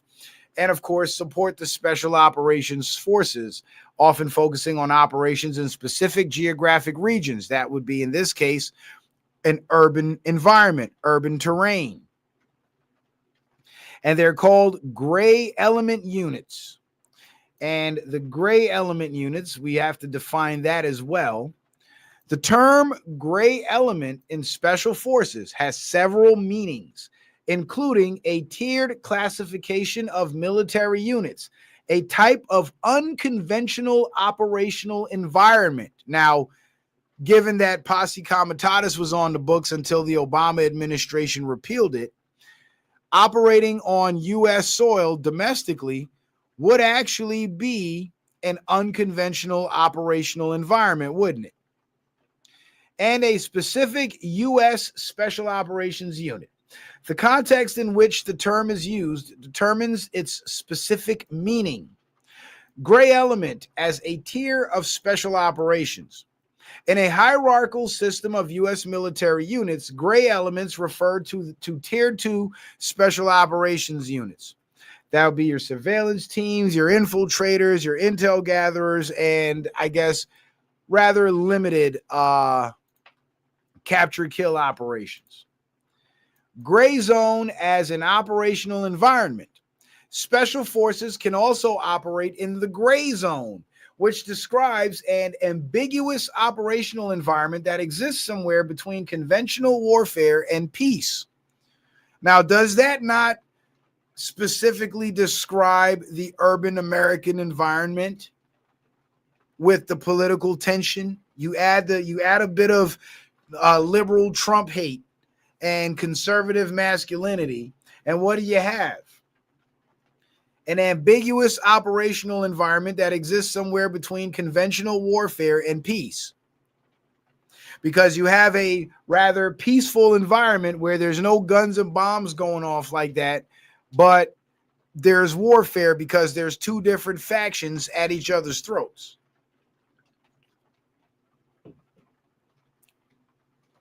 Uncertainty and nuance. Operating in the gray zone means navigating complex situations where military presence is not always overt or desired. Now, again, would that not perfectly describe, let's say, an infiltration of the Antifa group or an infiltration of these violent trans groups, or an infiltration of the communist groups that all operate out of these big democratic cities, where military presence isn't always overt, but is not always overt or desired, which means that they don't always show themselves because people don't really want them there. So they dress like the regular civilians. They go out in the streets and they do their surveillance and run their operations. Missions in this environment require forces to adapt their tactics, and commanders often have to make difficult decisions with significant and complex consequences. Tactics. This type of mission may involve wearing less obvious attire instead of a full combat uniform to avoid detection, which is part of intensifying unconventional warfare tactics. You see? So dressing like the civilian population. So you would have the National Guard deploying, and they would be wearing their regular uniforms, and they would be drawing all the attention on the street. But then you would have your Tier 2 operation, your Tier 2 special operations units dressed in plain clothes, either shadowing them or those uniformed units shadowing the tier 2 operators, and the tier 1 not the tier 1, but the uniformed units, the regular units, would be just patrolling the streets, doing their daily duties, their law enforcement duties, or whatever it is that they're doing. Meanwhile, as the protests and the riots erupt, you'll have your tier 2 gray operators, your tier 2 gray elements infiltrating the rioters and working their way up the chain of command to find out who's in charge, who's funding it, how far up the ladder this goes, who's all involved, what politicians, if any, what local or federal, you know what I'm saying, what organizations are putting the money up, who's running these organizations, and so on. So everything here about these gray elements seem to perfectly fit the narrative of military, prepositioned military assets being activated and utilized in urban American cities.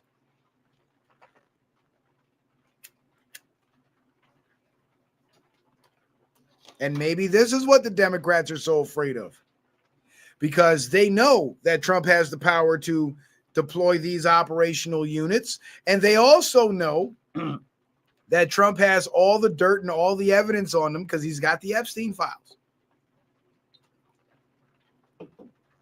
And they also know that these gray element special operators do have the authority to launch raids and capture them and kill them if necessary.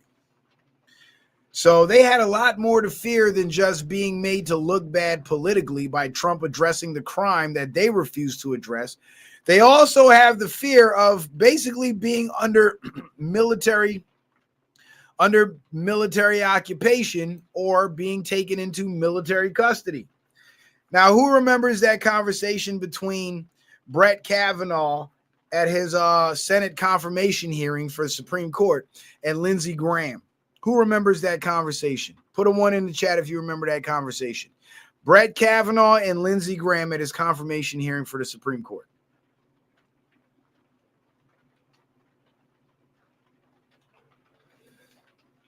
Put a 2 if you don't remember.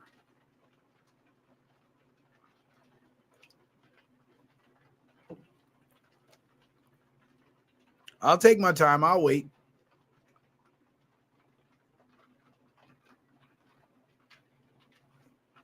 And that goes for you guys on Rumble too. I'm not just talking to my YouTube people.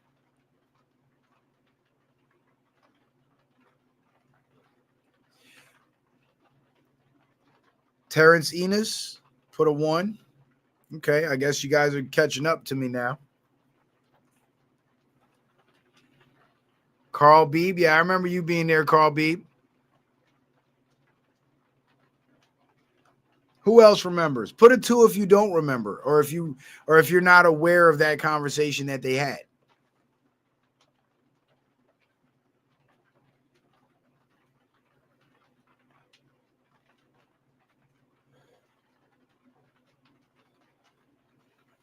I'm going to see, meanwhile, while I wait for you guys to answer that, I'm going to see if I remember him speaking about enemy combatants. Yes, sir, Terrence. You got it. You got it, brother. I'm going to see if I can actually find that clip for y'all, because that was a very, very important conversation. And it actually applies to right now.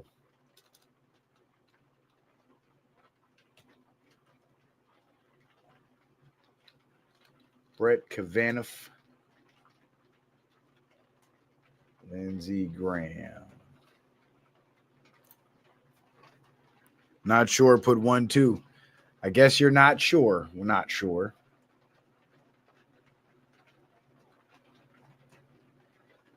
Here it is.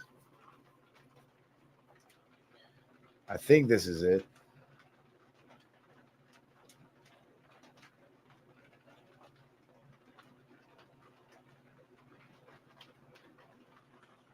Lindsey Graham. Let me see.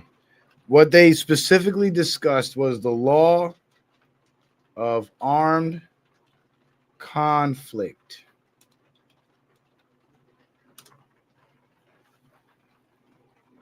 See if I can find it. Here we go. I got it. So now let me go back to StreamYard. Stop screen share really quick. Start screen share. YouTube. Share sound. Here we go.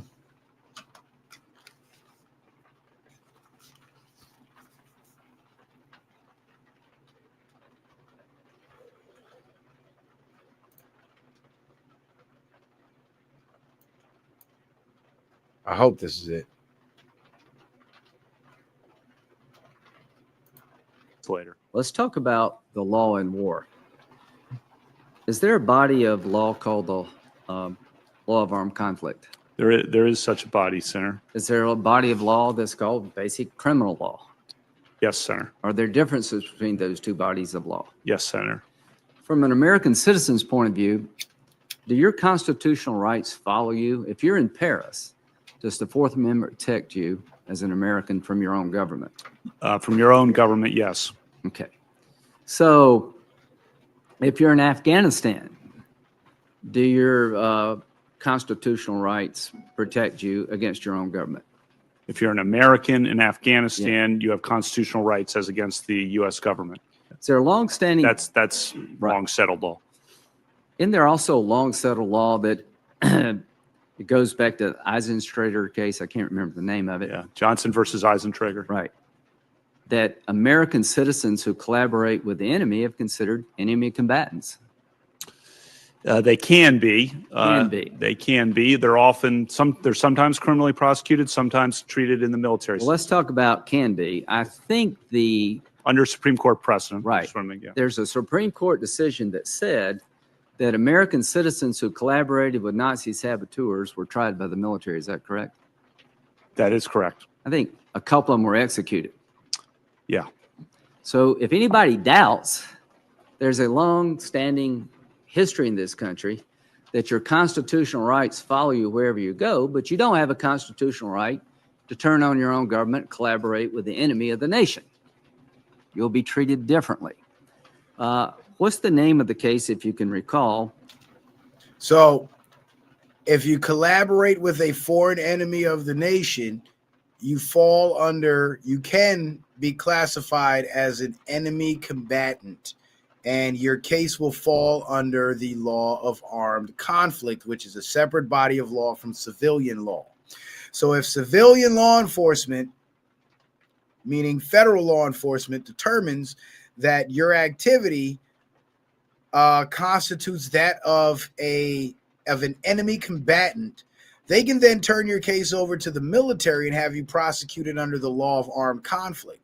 Or they can do their investigation, gather the evidence, turn over the evidence to the military, and then have the military go after these enemy combatants. And if you are deemed an enemy combatant, your constitutional rights do not protect you. So all these people that are so-called losing their free speech for celebrating Charlie Kirk's death, if it's been determined by the Department of Justice or by the Department of War or Defense or whatever you want to call it, or either or both, that whoever was involved in the murder of Charlie Kirk, alleged murder, I should say at this point, the murder of, quote unquote, murder of Charlie Kirk, are tied to a foreign nation. The people that are celebrating the murder, if the murder was tied to a foreign nation, those people are now basically siding with that foreign entity. They're collaborating with a foreign entity. Thus, they are now enemy combatants, just like I said. So even in this conversation, it's confirming what I've said. But the reason why I knew that is because I've watched this conversation before.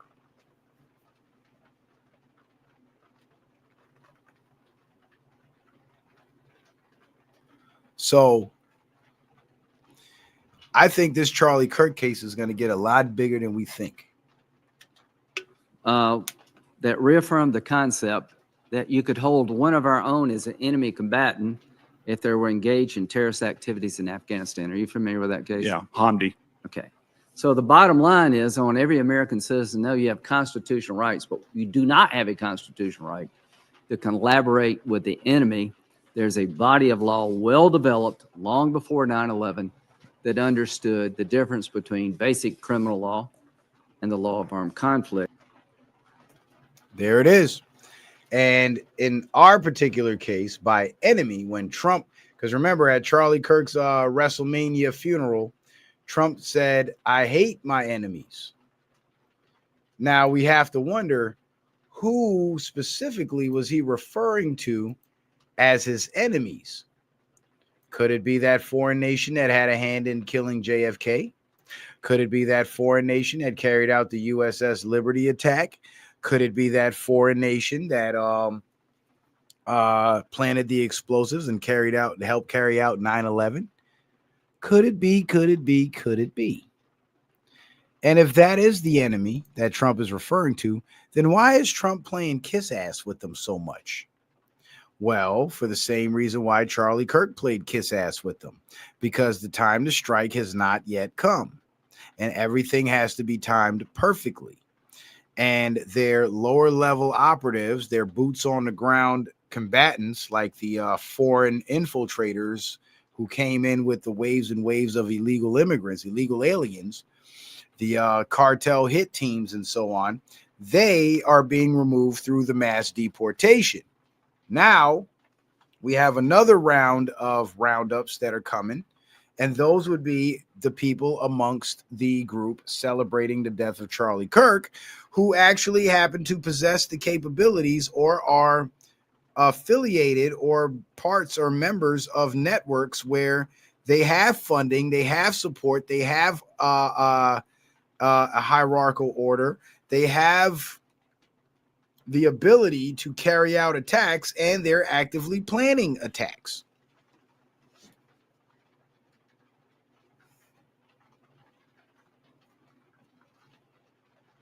So this is where it gets interesting, because if the FBI finds out that it's a bunch of Israelis or if they reveal that it's a bunch of Israelis that had something to do with the murder of Charlie Kirk, well, there we have foreign enemy combatants on American soil, because they just conspired to carry out the murder of a iconic political figure.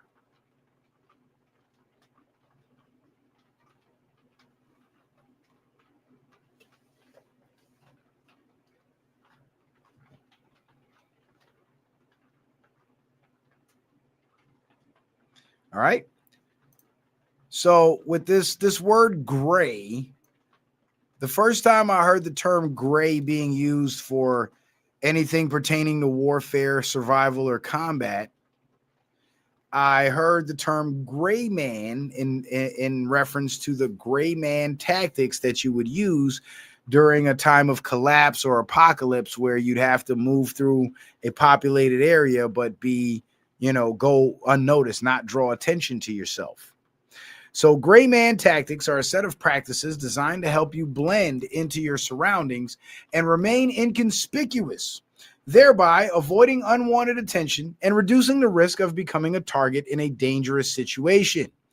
Key tactics include dressing in unremarkable clothing, adopting neutral behavior, maintaining high situational awareness, and concealing any signs of preparedness, all to create as little impression as possible on others. So the gray elements essentially are called gray elements because they are using gray man tactics. So now when you think of all those cities where Trump said he's deploying the National Guard, but we're not seeing armed groups of uniformed men and women patrolling and marching down the streets. We're not seeing too many Humvees parked on the street corner and shit like that, right? We're not seeing much of that, but Trump did say he's sending the National Guard to these cities. So where are they? Could they be blending in amongst the population, doing surveillance, infiltrating these groups? I believe they are. And I believe they're being deployed and using gray man tactics. And as they find petty criminal or I guess domestic criminals that could be handed over to the civilian justice system, they pass that intel on to state and local law enforcement. And as they come across foreign enemy combatants or American citizens loyal to a foreign enemy to the point where they became combatants, well, the military is handling those guys.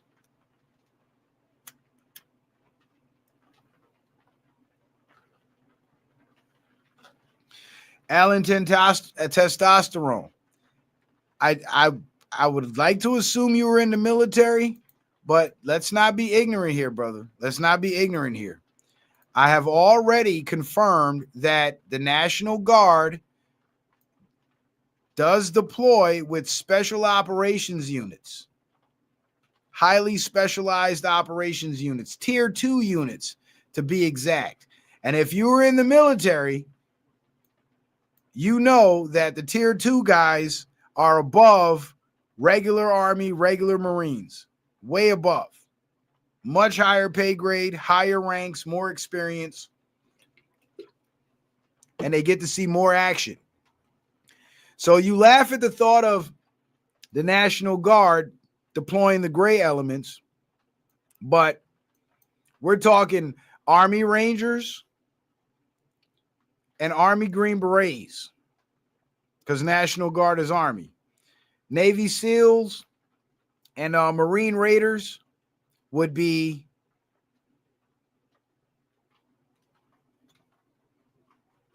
Navy, Department of Navy, sorry.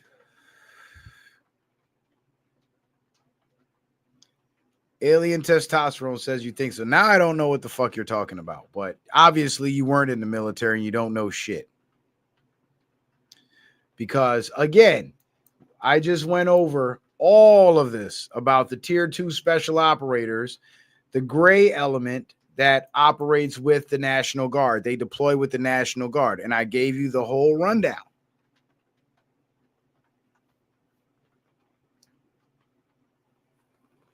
Well, if you're a combat veteran, you should understand this.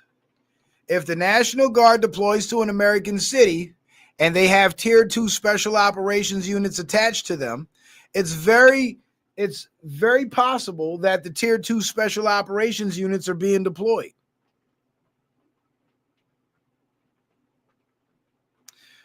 Okay, you know what? And yet you're blocked. I don't give a fuck who you are or where you were. Fuck who you are. Now you're fucking blocked because you're getting annoying. I just went through reading all this fucking information only for you call yourself alien nuts for some reason decides to laugh about it like it's a fucking joke. Like we literally have an infiltration in this country that runs so deep and is so dangerous and is so effective and have so many killers on the payroll that Trump has to deploy Tier 2 special operations units under the guise of civilian control, civilian riot control, you know, that crowd control that you mentioned. And you're over here fucking laughing. You obviously don't belong here. Combat veteran. What are you, a one striper? Because you talk like a mindless grunt that didn't know shit. So don't act like you know shit. Just because you wore the uniform doesn't mean you've done the research. There's plenty of other guys here that wore the fucking uniform and they respect my research. You know why? Because they know this shit too. You obviously don't. So why don't you lace your boots up and get back on your post, soldier? You obviously don't have enough of a brain to think for yourself. So get back to doing what you do best, following orders.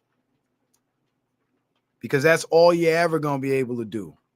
I just sat here and read all this shit to you, but you didn't hear a fucking word I said. So why are you here? Stupid.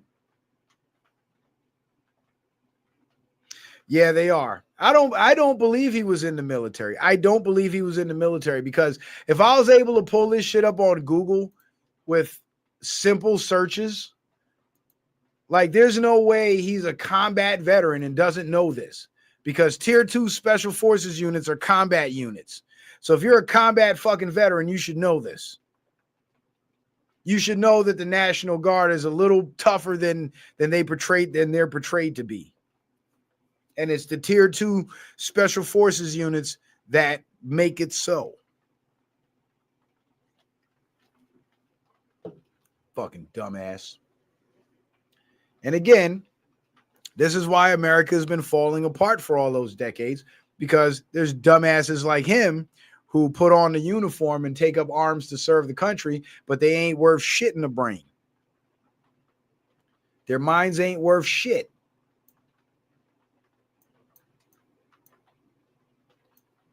All they good for is to be expendable. So they go to war, they be used and are expendable. They come home and continue the same pattern.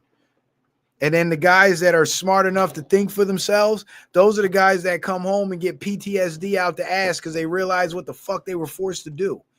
And they're not proud of it. And they don't get on the internet and brag about it because it's not something to be fucking proud of. It's a good thing that you served your country, and it speaks volumes of your character that you're willing to put on a uniform and risk your life for your country. Excuse me. But under deep state control, you're not doing it for your country. You're just being told that you're doing it for your country. And a lot of guys that are real combat veterans, they have a hard time dealing with that. So they don't make light of it. And they don't laugh about it because ain't shit fucking funny about it.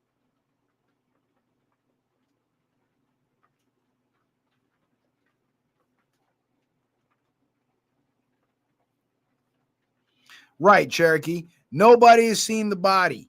They've shown pictures of him laying in the casket. And if you go back, I think 2 shows back, and you look at my thumbnail on Rumble, you'll see the picture of the body with the bandage around his neck, laying in the casket with a fresh suit on.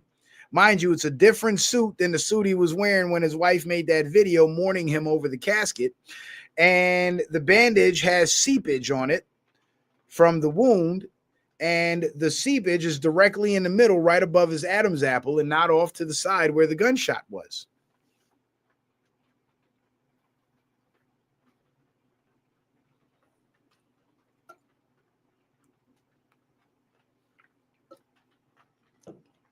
Brad says more blacks have killed whites than Hamas has killed Jews.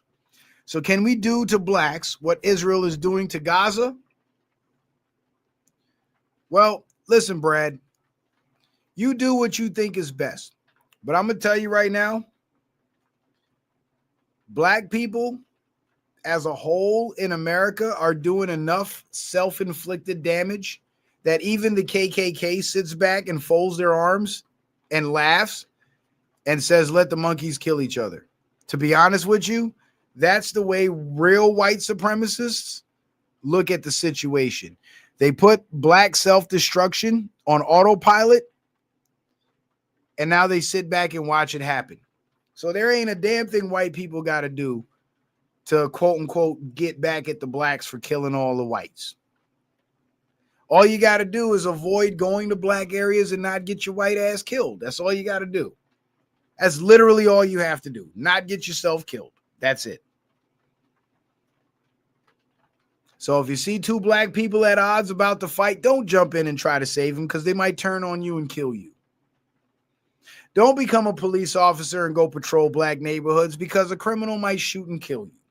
So don't put yourself in a position where you can be killed by anyone. But as far as black people in America, here's the problem, and here's why the problem's in the black community. Whether you think it's a large majority of the crime or a fraction of the crime, doesn't matter. The fact is, nobody is worse to black Americans than other black Americans. And anybody from outside the black American community that mentions that, they immediately get demonized and get told they're racist. They call Charlie Kirk racist for mentioning the black violence and the gang violence and the statistics. So what's that tell you? That tells me this is a group of people who have internal issues and they insist on sorting these internal issues out themselves, but they're not really sorting anything out. It's just the self-destruction is just perpetuating until they wipe themselves off. off the face of the earth. The liberals are going to keep pushing abortion and whore culture on the women, and the women are going to keep buying into it.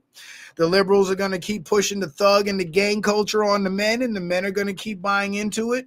And before you know it, the black community won't exist anymore. And we're pretty damn close to being there. And nobody can say anything about it, because if you're black and you say something about it, they'll call you a coon and a sellout.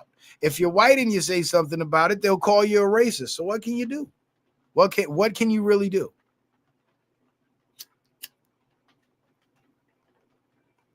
Except hope that there's enough black folks within the community that see these problems and acknowledge and recognize these problems and make it a point to not raise their kids to be like the current generation of thugs and whores.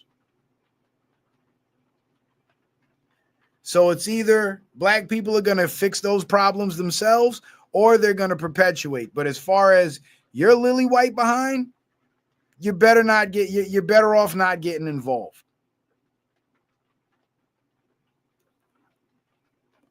Remember, this is a group of people whose population votes at a 96% rate for the very same political party that not only enslaved their ancestors, but formed the KKK when their enslaved ancestors were finally free. So if 96% of their electorate votes for their own oppressors, what does that tell you? You know what that tells me? That tells me that this brainwashing and that Stockholm syndrome is ingrained, and there ain't no fixing that. We are not psychologists or mental health professionals. We can't save those people that are caught up in that trap, in that liberal brainwashing trap. We can't save them. Just like we can't save the white liberals. Look at the Tyler Robinson kid, if you believe the Charlie Kirk story. Conservative parents, good, hardworking people. But look what their son turned out to be, a tranny fucking murderer. Some people you just can't save.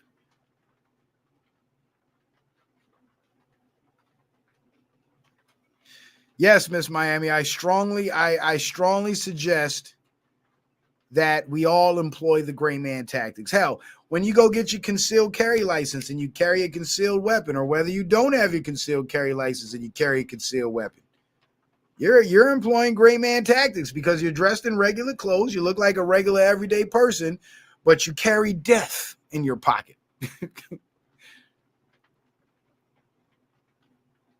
That's gray man. Anybody that carries a gun is a gray man, especially if you know how to use it.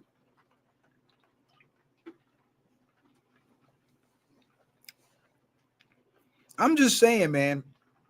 I'm just saying, like, and why do you think so many black people are able to call, and the liberals are able to call Charlie Kirk a racist? Because he dare mention black people and their problems. That's why. That's why. And he mentioned it in a way of care and wanting to help and wanting the problem to get better. But all the black liberals, they mad at him because they don't want the problem to get better. They like the problem. They like that shit. They like that dysfunction. They like the fact that they can carry a baby boy for 9 months, give birth to him, and by the time he's 16, he gets shot 12 times in his fucking face by some skinny jeans wearing punk. They're okay with that shit. Because when their sons kill each other, they get to start a GoFundMe and collect 40 grand. And then go blow it partying in Vegas and Miami. They like that shit.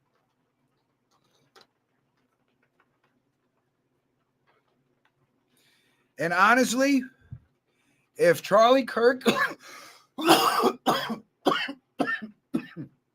excuse me,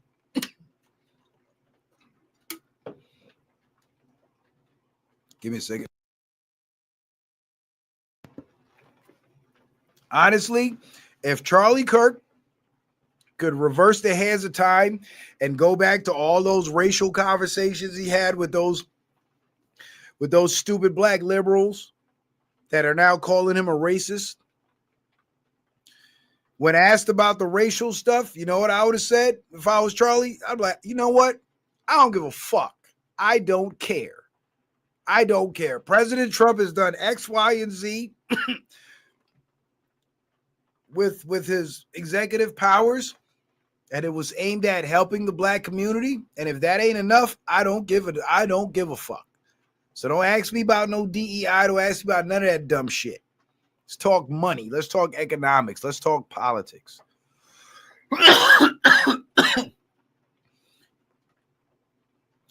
Because, again, based on the reaction from the people that he tried to help, they didn't want his help. They don't want his help. And that's just what it is. And it's a sad thing to see it for a long time. Like when I started my YouTube channel, with the intention of waking up black Democrats and getting black Democrats to stop supporting the Democrat Party. That's it. It was Republican Democrat stuff. And it took me down a rabbit hole I never thought I'd go down. But even in the basic general Republican Democrat stuff and showing these black folks that all this shit that the Democrats are proposing that you vote for that they claim is there to help you is actually hurting you, the amount of backlash that I got, it should have told me then that there ain't no helping these fucking people. There is no helping these people. Like, think about Badmouth 33 says, what strain of meth you smoking? The same strain your mother smokes. Oh, somebody got him already. I ungot him. Got him again. What strain of meth? The same strain your mother smokes before she sucks my... Never mind. We smoke it together. I get it from her. Stupid son of a bitch. Anyway. Yeah. There ain't no helping these fucking people, man.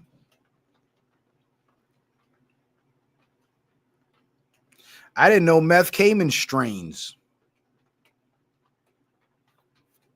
I thought that was weed that came in strains.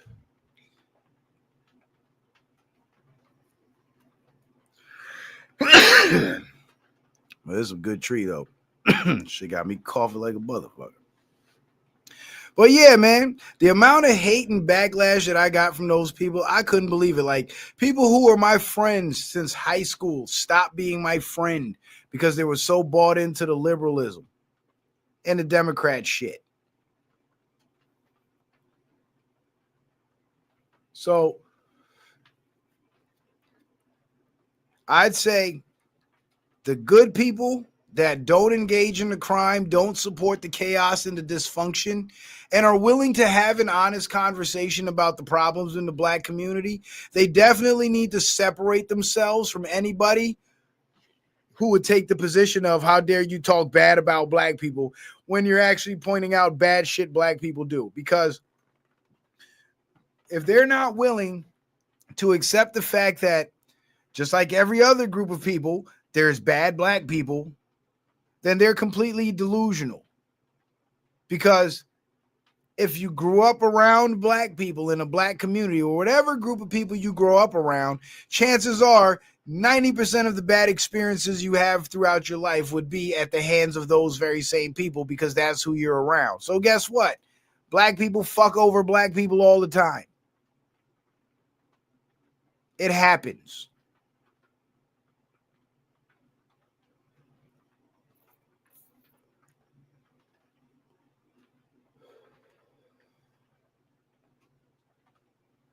But nevertheless,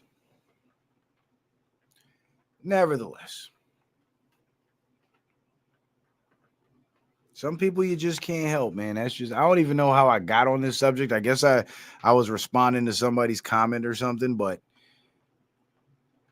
when I was born in South America, but if you guys look at me, I'm a black dude.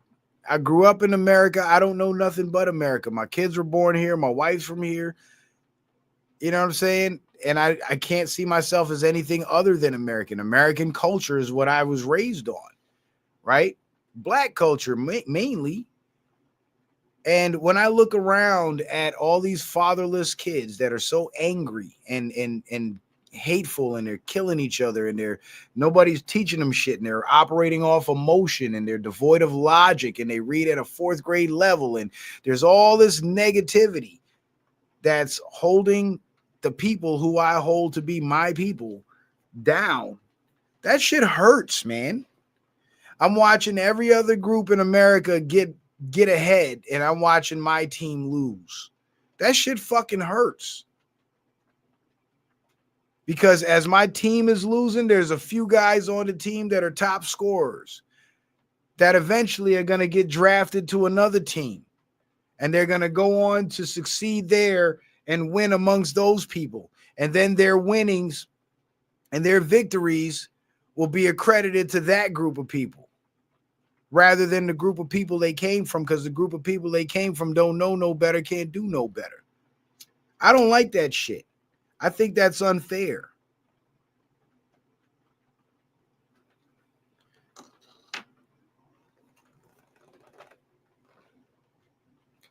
You know, it's like the white stereotype is they talk proper and they control most of the wealth in America. The black stereotype is they can sing, dance, and eat watermelon. Like, what the fuck? That's not good enough, man. And as conservatives, regardless of what color you are, conservatives are of the mind that we all have to live in this country together, and this country cannot succeed if we have a population of failures. So from the conservative position, we want everybody to win, but you can't ever win if you're not willing to listen to what you're doing wrong that's causing you to lose. You can't fix the problem if the problem can't be spoken about. And those people that get mad at you for speaking about the black issues, they're under that small hat brainwashing. Because isn't that the same thing the small hats do? When you point out that they're the number one child traffickers and pedophiles in the world, you point out that they're the ones in charge of the organ trade of the world, you point out that they control damn near every government of the world through the banking system, and they put their own puppets in place and control the world through the militaries of those countries that they co-opted, that they control the media. Now you're bad. Now you're anti-Semitic. Fuck if what you're saying is true. You're bad for saying it. It's the same tactic. It's a psychological shaming tactic that they use to try to bully you into silence.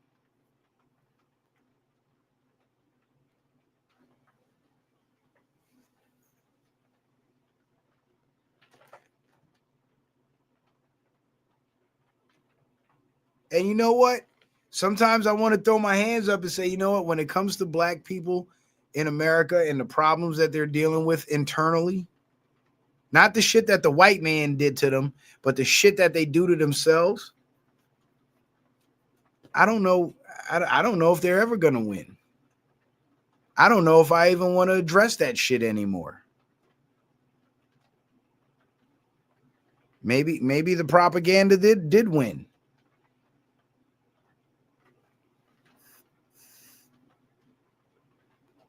And all I can hope for is that enough of us wake up on our own, excuse me, and say, you know what?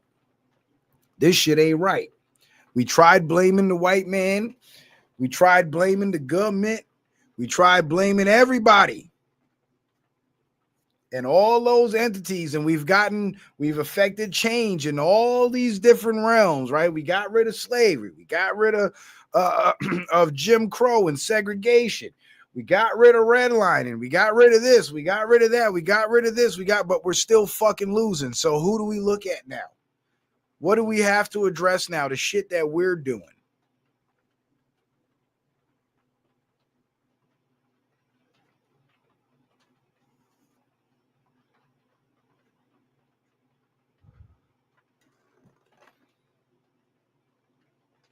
And this is why a lot of conservatives, black and white, say that reparations is a bad idea and they're against it. I'm not against reparations.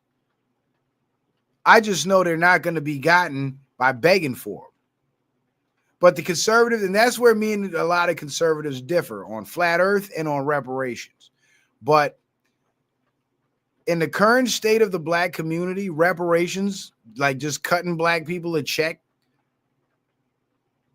is going, in a lot of cases, and maybe not the majority and maybe not all, because it's going to change millions of lives and put millions of people in position to really do some great things.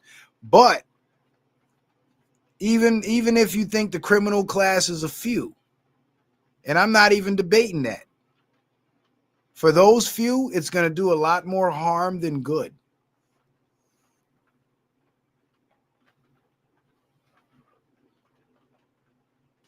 It's going to do a lot more harm than good. Because some people just aren't mentally ready for that level of success. They're not. And they're going to get that money and they're going to be broke again. That what's that football player's name? What's his name? Anthony something. They call him Ant-Man. He got some stripper chick or some prostitute pregnant, and she had his baby, and she immediately went to put him on child support, and he paid $1 million in child support up front. Whatever his monthly payment is times 18 years, paid it all up front, one shot.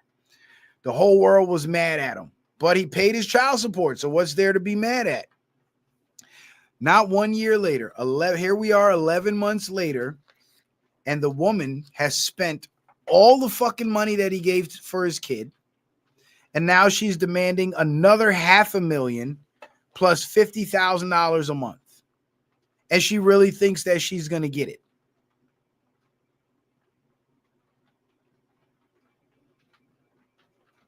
Now imagine if that woman got a check from the government and not from her baby daddy. What do you think would happen to it? Same thing.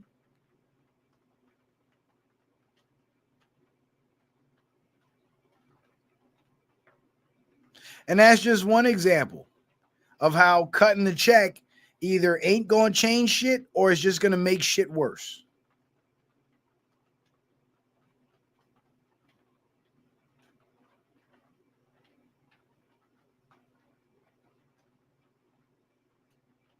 But if it's a family that's diligent enough to do their homework, gather all their evidence and their documentation to prove that their ancestors were enslaved, and are sensible enough to file a lawsuit in court against either the federal government or their state government or whoever for compensation for that stolen labor, then they deserve the money because they're willing to do what's necessary. It's like, sure, you're starting at a loss, right? Because all the other groups were given reparations without even having to fight. But as black people, y'all got to fight for it. That's fucking unfair. I agree. But that's the situation you're dealing with. It's like if your ex comes over to your house and busts out your car windows. Yeah, the cops will come, take her to jail, but your windows are still busted. So taking her to jail, yeah, you get justice because she's locked up, but you still got to fix your fucking windows. So you're still starting at a loss, but that's where you're at. So you got to start there, and you have to do the work to overcome whatever barriers are put in place. Otherwise, you'll be sitting by the wall crying for the rest of your life.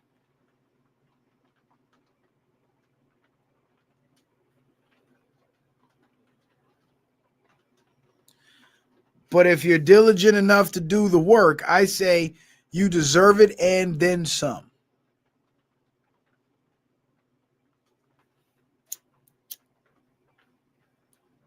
Because you know what that tells me? That tells me that once that family wins that judgment and gets that money,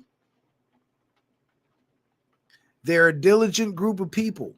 And just like they did their research and filed their case and won their case, they'll do their research and they'll invest in something and they'll make more money and they'll see success because they have a sound mind. They're not those here and now instant gratification consumers. They're thinking people. They're people who are capable of handling the power that comes with wealth. So they'll use that money. They'll more than likely use that money to build rather than destroy. And by build, I mean build their immediate surroundings and build up their community by investing in it and build wealth for their future generations. And by destroy, I mean use that money to destroy themselves and destroy others around them.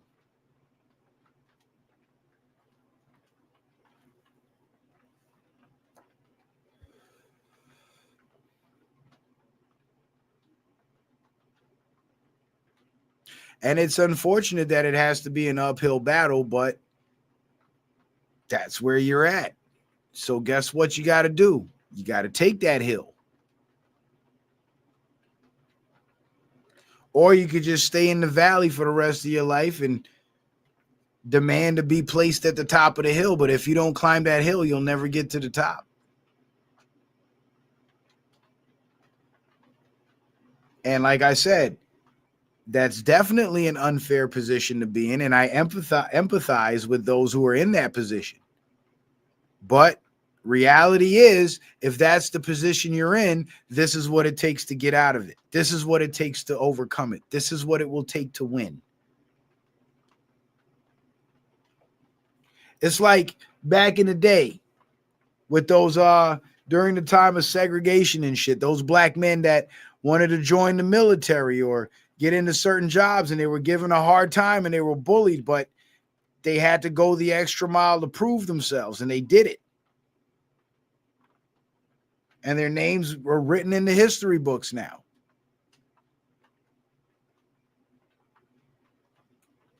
Because, yeah, sure, everybody else who wasn't black could just walk right in and sign up. But the black man got to jump through all these fiery hoops. And if he did it, nobody deserves that position more than him. Because not only does he qualify like everybody else, but he did it from an unfair position. He beat the cheaters.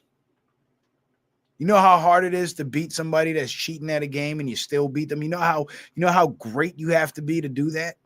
To beat the cheaters?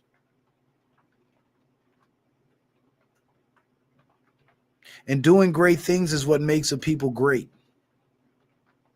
And the greatest thing you can do is beat the system that's trying to cheat you.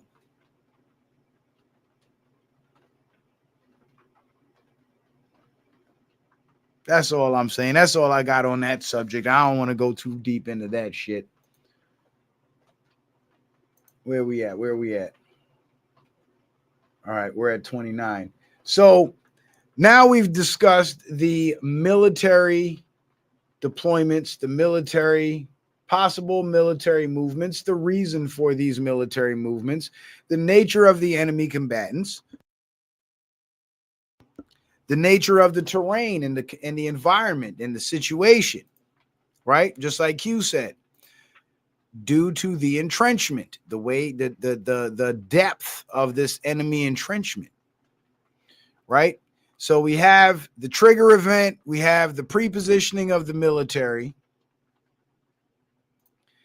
and here we have something very interesting that I think you really need to take a look at. And this is an article from Politico. I hope you guys can see this. Yeah, we're up. It's an article from Politico.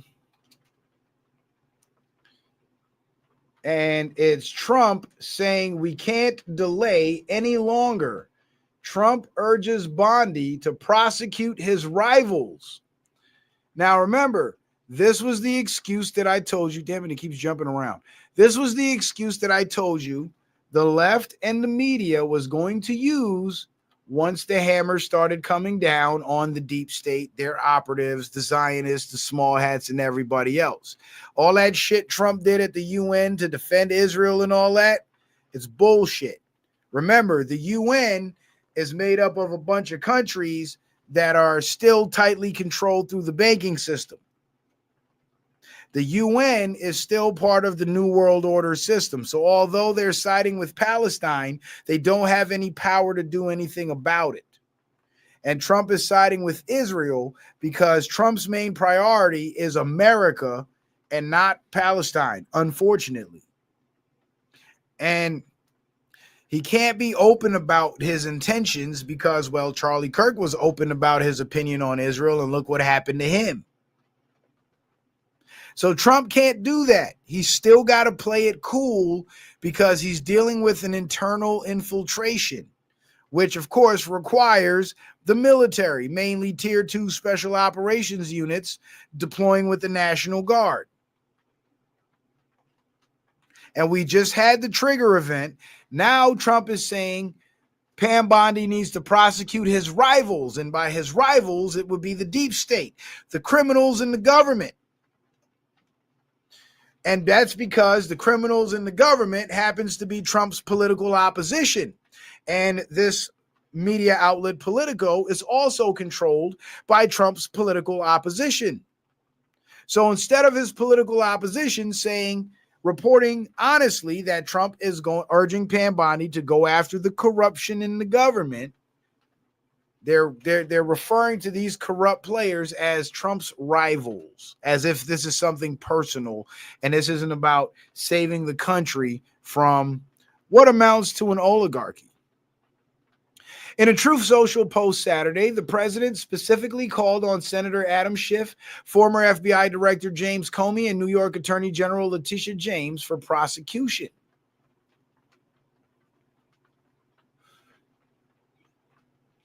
And this was posted September 20th, 2025. President Donald Trump publicly vented at Attorney General Pam Bondi on Saturday, saying the lack of criminal charges against top adversaries was killing our reputation and credibility. We can't delay any longer, Trump posted on Truth Social. In a message directed to Pam, justice must be served now, and it's in all caps, so I think he means this prima facie. He specifically lamented the lack of criminal charges against Senator Adam Schiff, former FBI Director James Comey, and New York Attorney General Letitia James, three of his most prominent political antagonists. Trump spent much of the post venting about Eric Siebert, the former U.S. attorney from the Eastern District of Virginia, who he forced out Friday amid reports that Siebert did not believe there was enough evidence to charge James with mortgage fraud. Yeah, Siebert, he's another one of those small hats, of course. And he wanted to protect Letitia James. Trump appeared to confirm those reports, accusing Siebert of saying that we had no case. There's a great case, Trump said. Trump also appeared to float his one-time personal attorney, Lindsay Halligan, now a White House aide, who has been reviewing materials in the Smithsonian museums to ensure they align with Trump's agenda to take on a role in the probes of his adversaries. Lindsay Halligan is a really good lawyer and likes you a lot, Trump wrote. He later posted that he intended to nominate Halligan to the post, though it's still unclear if he wants Bondi to immediately install her in the job on an interim basis. It was a remarkable public message to the nation's top law enforcement officer, linking his personal grievances over his own criminal prosecutions and congressional impeachments to a potential decision by federal prosecutors to level criminal charges against his adversaries. You see? So they're literally making the case that Trump is going after his political enemies, not going after these criminals who actually committed crimes. No. Because the way the mainstream media wants to frame it is that these people did not commit any crimes. But of course, they wouldn't be under DOJ investigation if they weren't suspected of it. And they wouldn't be suspected of it if they were on the up and up.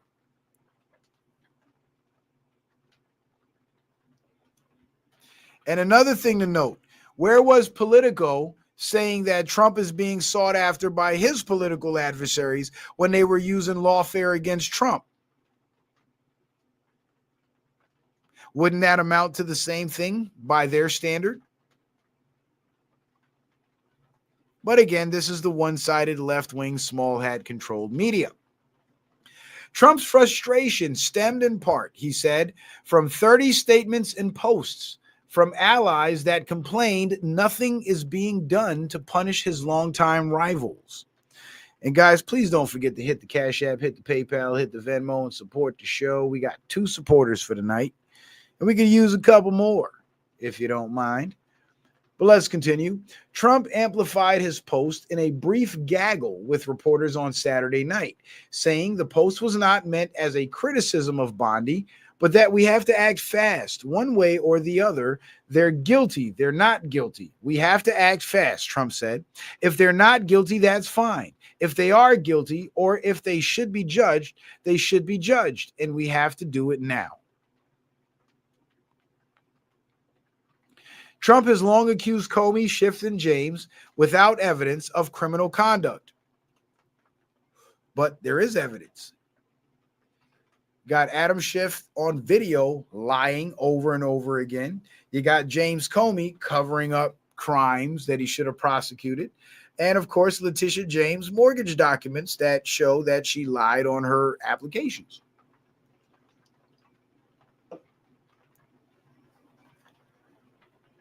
Trump fired Comey as FBI director in 2017 amid frustrations over the investigation of his campaign's contacts with Russia.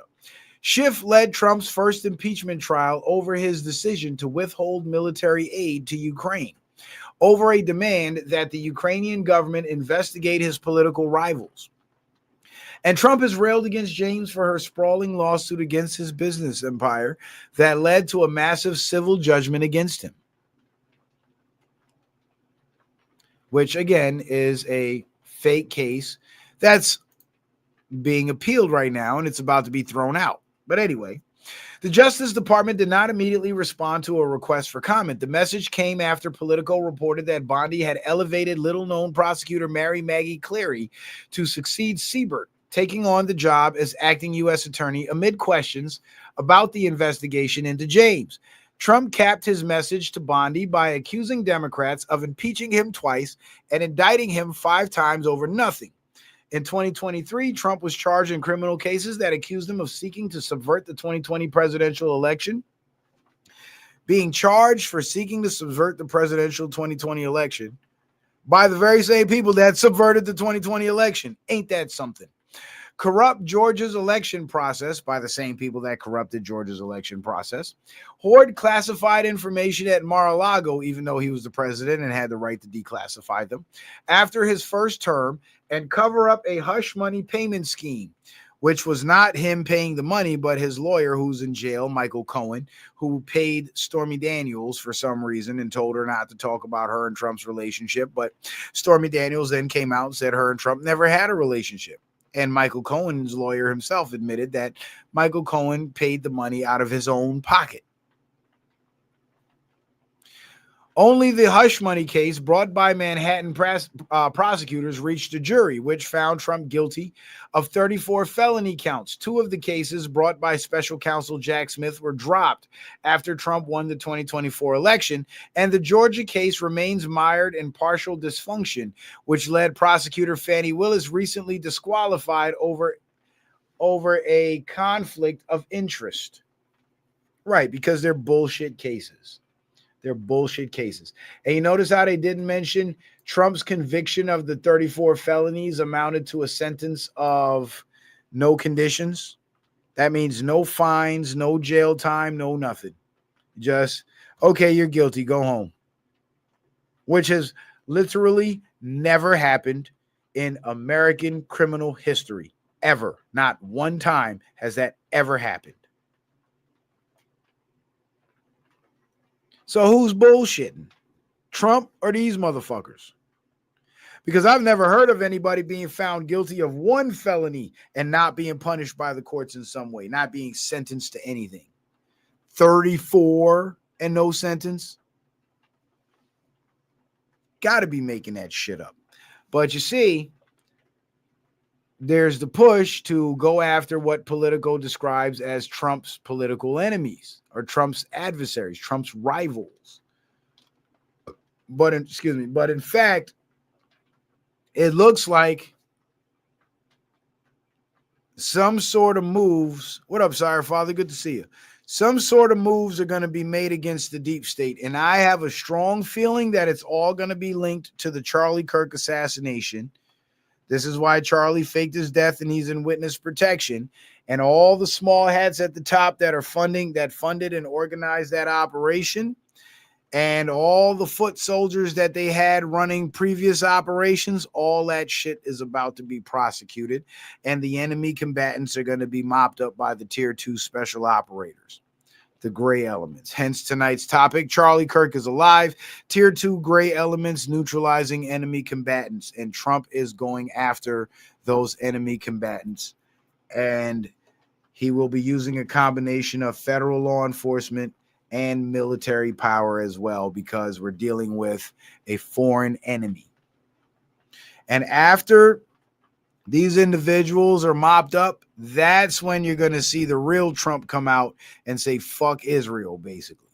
That's when you're going to see it. That's when the Israel ass kissing is going to stop. Because then he won't have to do it anymore, because he's got nothing to fear. There's no hit teams operational that can get him now. He's going to insulate himself by taking down his enemies. And this is why he said he hates his enemies at what was supposed to be Charlie Kirk's funeral. Because he was referring to the very same people that put the hit on Charlie Kirk, because those were the very same people that put the hit on him.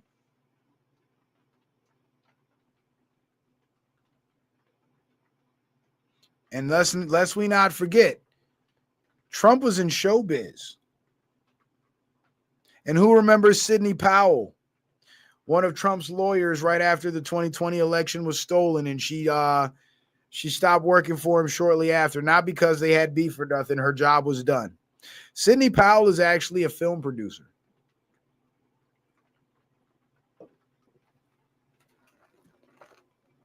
So I believe the Trump administration had a hand in staging Charlie Kirk's death to thwart the hit put on him by the Israelis. And at the same time, saving Charlie Kirk's life, also catching the entire Zionist operatives, the entire Zionist operation in the act. And not only catching them for some minor shit like insider trading or unpaid parking tickets. Nope. They're getting them for murder and conspiracy to commit murder. And God knows how many other murders they're going to get them for. So it's going to go down. It's going to go down. In this article right here, in conjunction with the trigger event, the military deployment, and everything we talked about previously, now do you see how it's all coming together?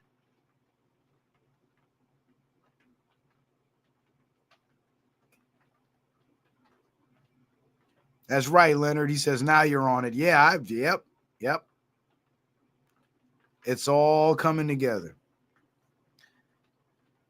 And as the hammer comes down, you're going to see the small hat media become more and more visceral towards Trump, try to discredit his people more, try to create more fake beefs and make it look like Trump is beefing with people in his administration.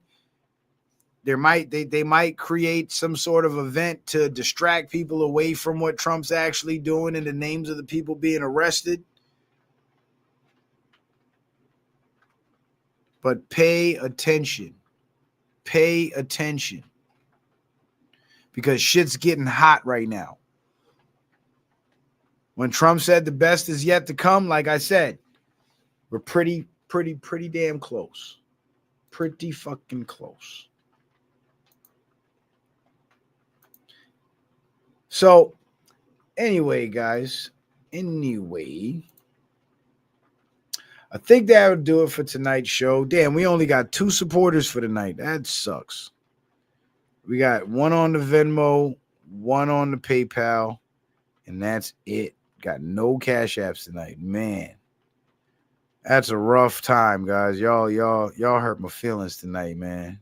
Damn. And I went off too. But anyway, nevertheless, I appreciate you guys being here. I appreciate the love and the support. Let's do the promos one more time. Let's do the promos one more time. Make sure you guys go subscribe to the Citizen Man Backup channel. If you haven't subscribed to the Backup channel already, please make sure you do. Also, follow me on Rumble. All my best content is available on Rumble because YouTube flags it. Make sure you guys get yourself a copy of the Lost Book of Herbal Remedies. Get back to nature, natural healing, metabolic cooking for the weight loss recipes, anabolic cooking for the muscle building recipes. All 3 books are linked in the description box of every video on YouTube and Rumble. Also, make sure you guys go, if you guys would like to support the show by sending in a kind donation via Cash App, PayPal, or Venmo, you could do so using the tag scrolling across the screen in the banner below. The links that are pinned to the top of the YouTube chat in the black box where it says Citizen Man TV in yellow. Click the yellow, the box opens up, all the links are there. And of course, you can also find those links in the description box of every video on YouTube and Rumble. And I want to give a big shout out to my brother Todd for the Venmo, my brother Lee 14224 for the PayPal. And we didn't get anything on the Cash App, so I don't know, man. I feel a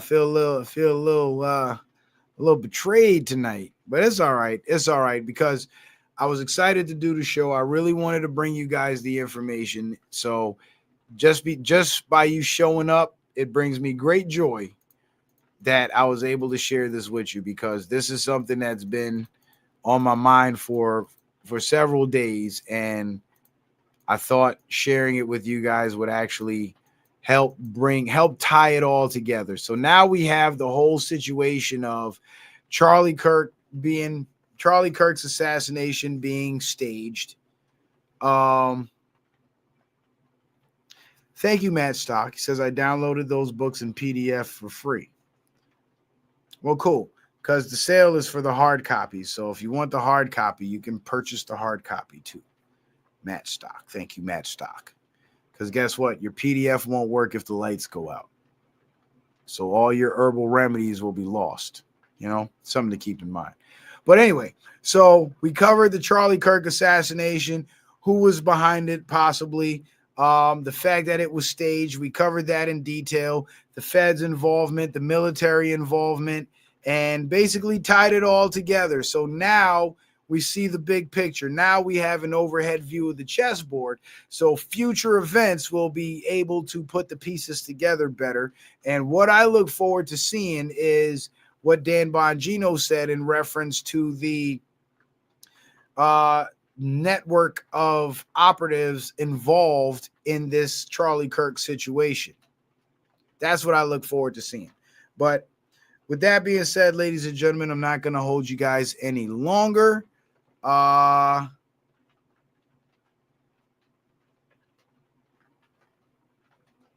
Stock says, you got me, CM. Don't I always? I appreciate you guys being here. I appreciate the love and the support. Damn it, man. Somebody hit the Cash App. Give me at least one Cash App. We got 2 supporters. I have a set goal of at least 10 supporters per show that we've been having a hard time reaching. So if you guys would, if you guys enjoyed the content, you want to go back and watch the show from the beginning because you tuned in late, or, you left out early and you want to watch the replay. If you can't find it on YouTube, just bounce over to Rumble. You'll find it over there. We like to get 10 supporters per show. Tonight we only got 2, but that's okay. We actually kind of been on a streak for the last couple of shows, so I guess it's about time that everybody pump the brakes and reset. So I get it. But do share the show, do share the stream, share the information. And in reference, one more thing that I forgot to say in reference to the whole black people issues, right? White people have a criminal element amongst themselves too, just like the Asians do. But that criminal element normally isn't associated with your everyday mainstream white person, like the criminal element is associated with, sometimes wrongfully, your normal everyday black person, right? And there's a very specific reason for that. And the reason for that is because those other groups make a separation and a distinction between themselves, the decent folks, and the riffraff. Like, you don't see suburban white people shouting out their cousins in the trailer park. You don't see that. You don't see the rich white people making excuses for the poor white people. They say, oh, well, you sink or swim, get it or go broke. And in some cases, they help each other. But in the black community, what you see is a lack of that separation where the decent people align themselves with the riffraff. Like, think about it with the women. People talk horrible shit about black women because they see a lot of horrible shit black women do on the internet. But there's probably way more black women that don't engage in that type of behavior. But guess what? They'll defend those women, thus associating themselves with those women. So now there's no distinction. And that's something black people as a whole would do.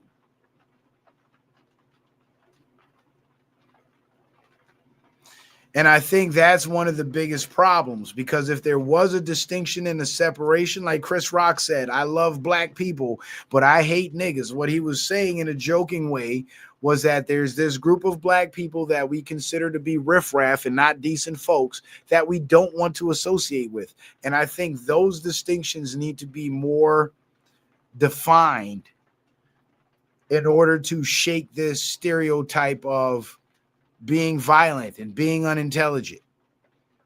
And most importantly of all, stop letting these rappers speak for you. Stop letting these clowns be the representation of your group. No other group of people has entertainers as their community leaders and their representation. No other group of people. So I think in doing those two things, that would start getting our minds back on track to climbing the economic ladder rather than sitting at the bottom and complaining. And I think that's fair to say.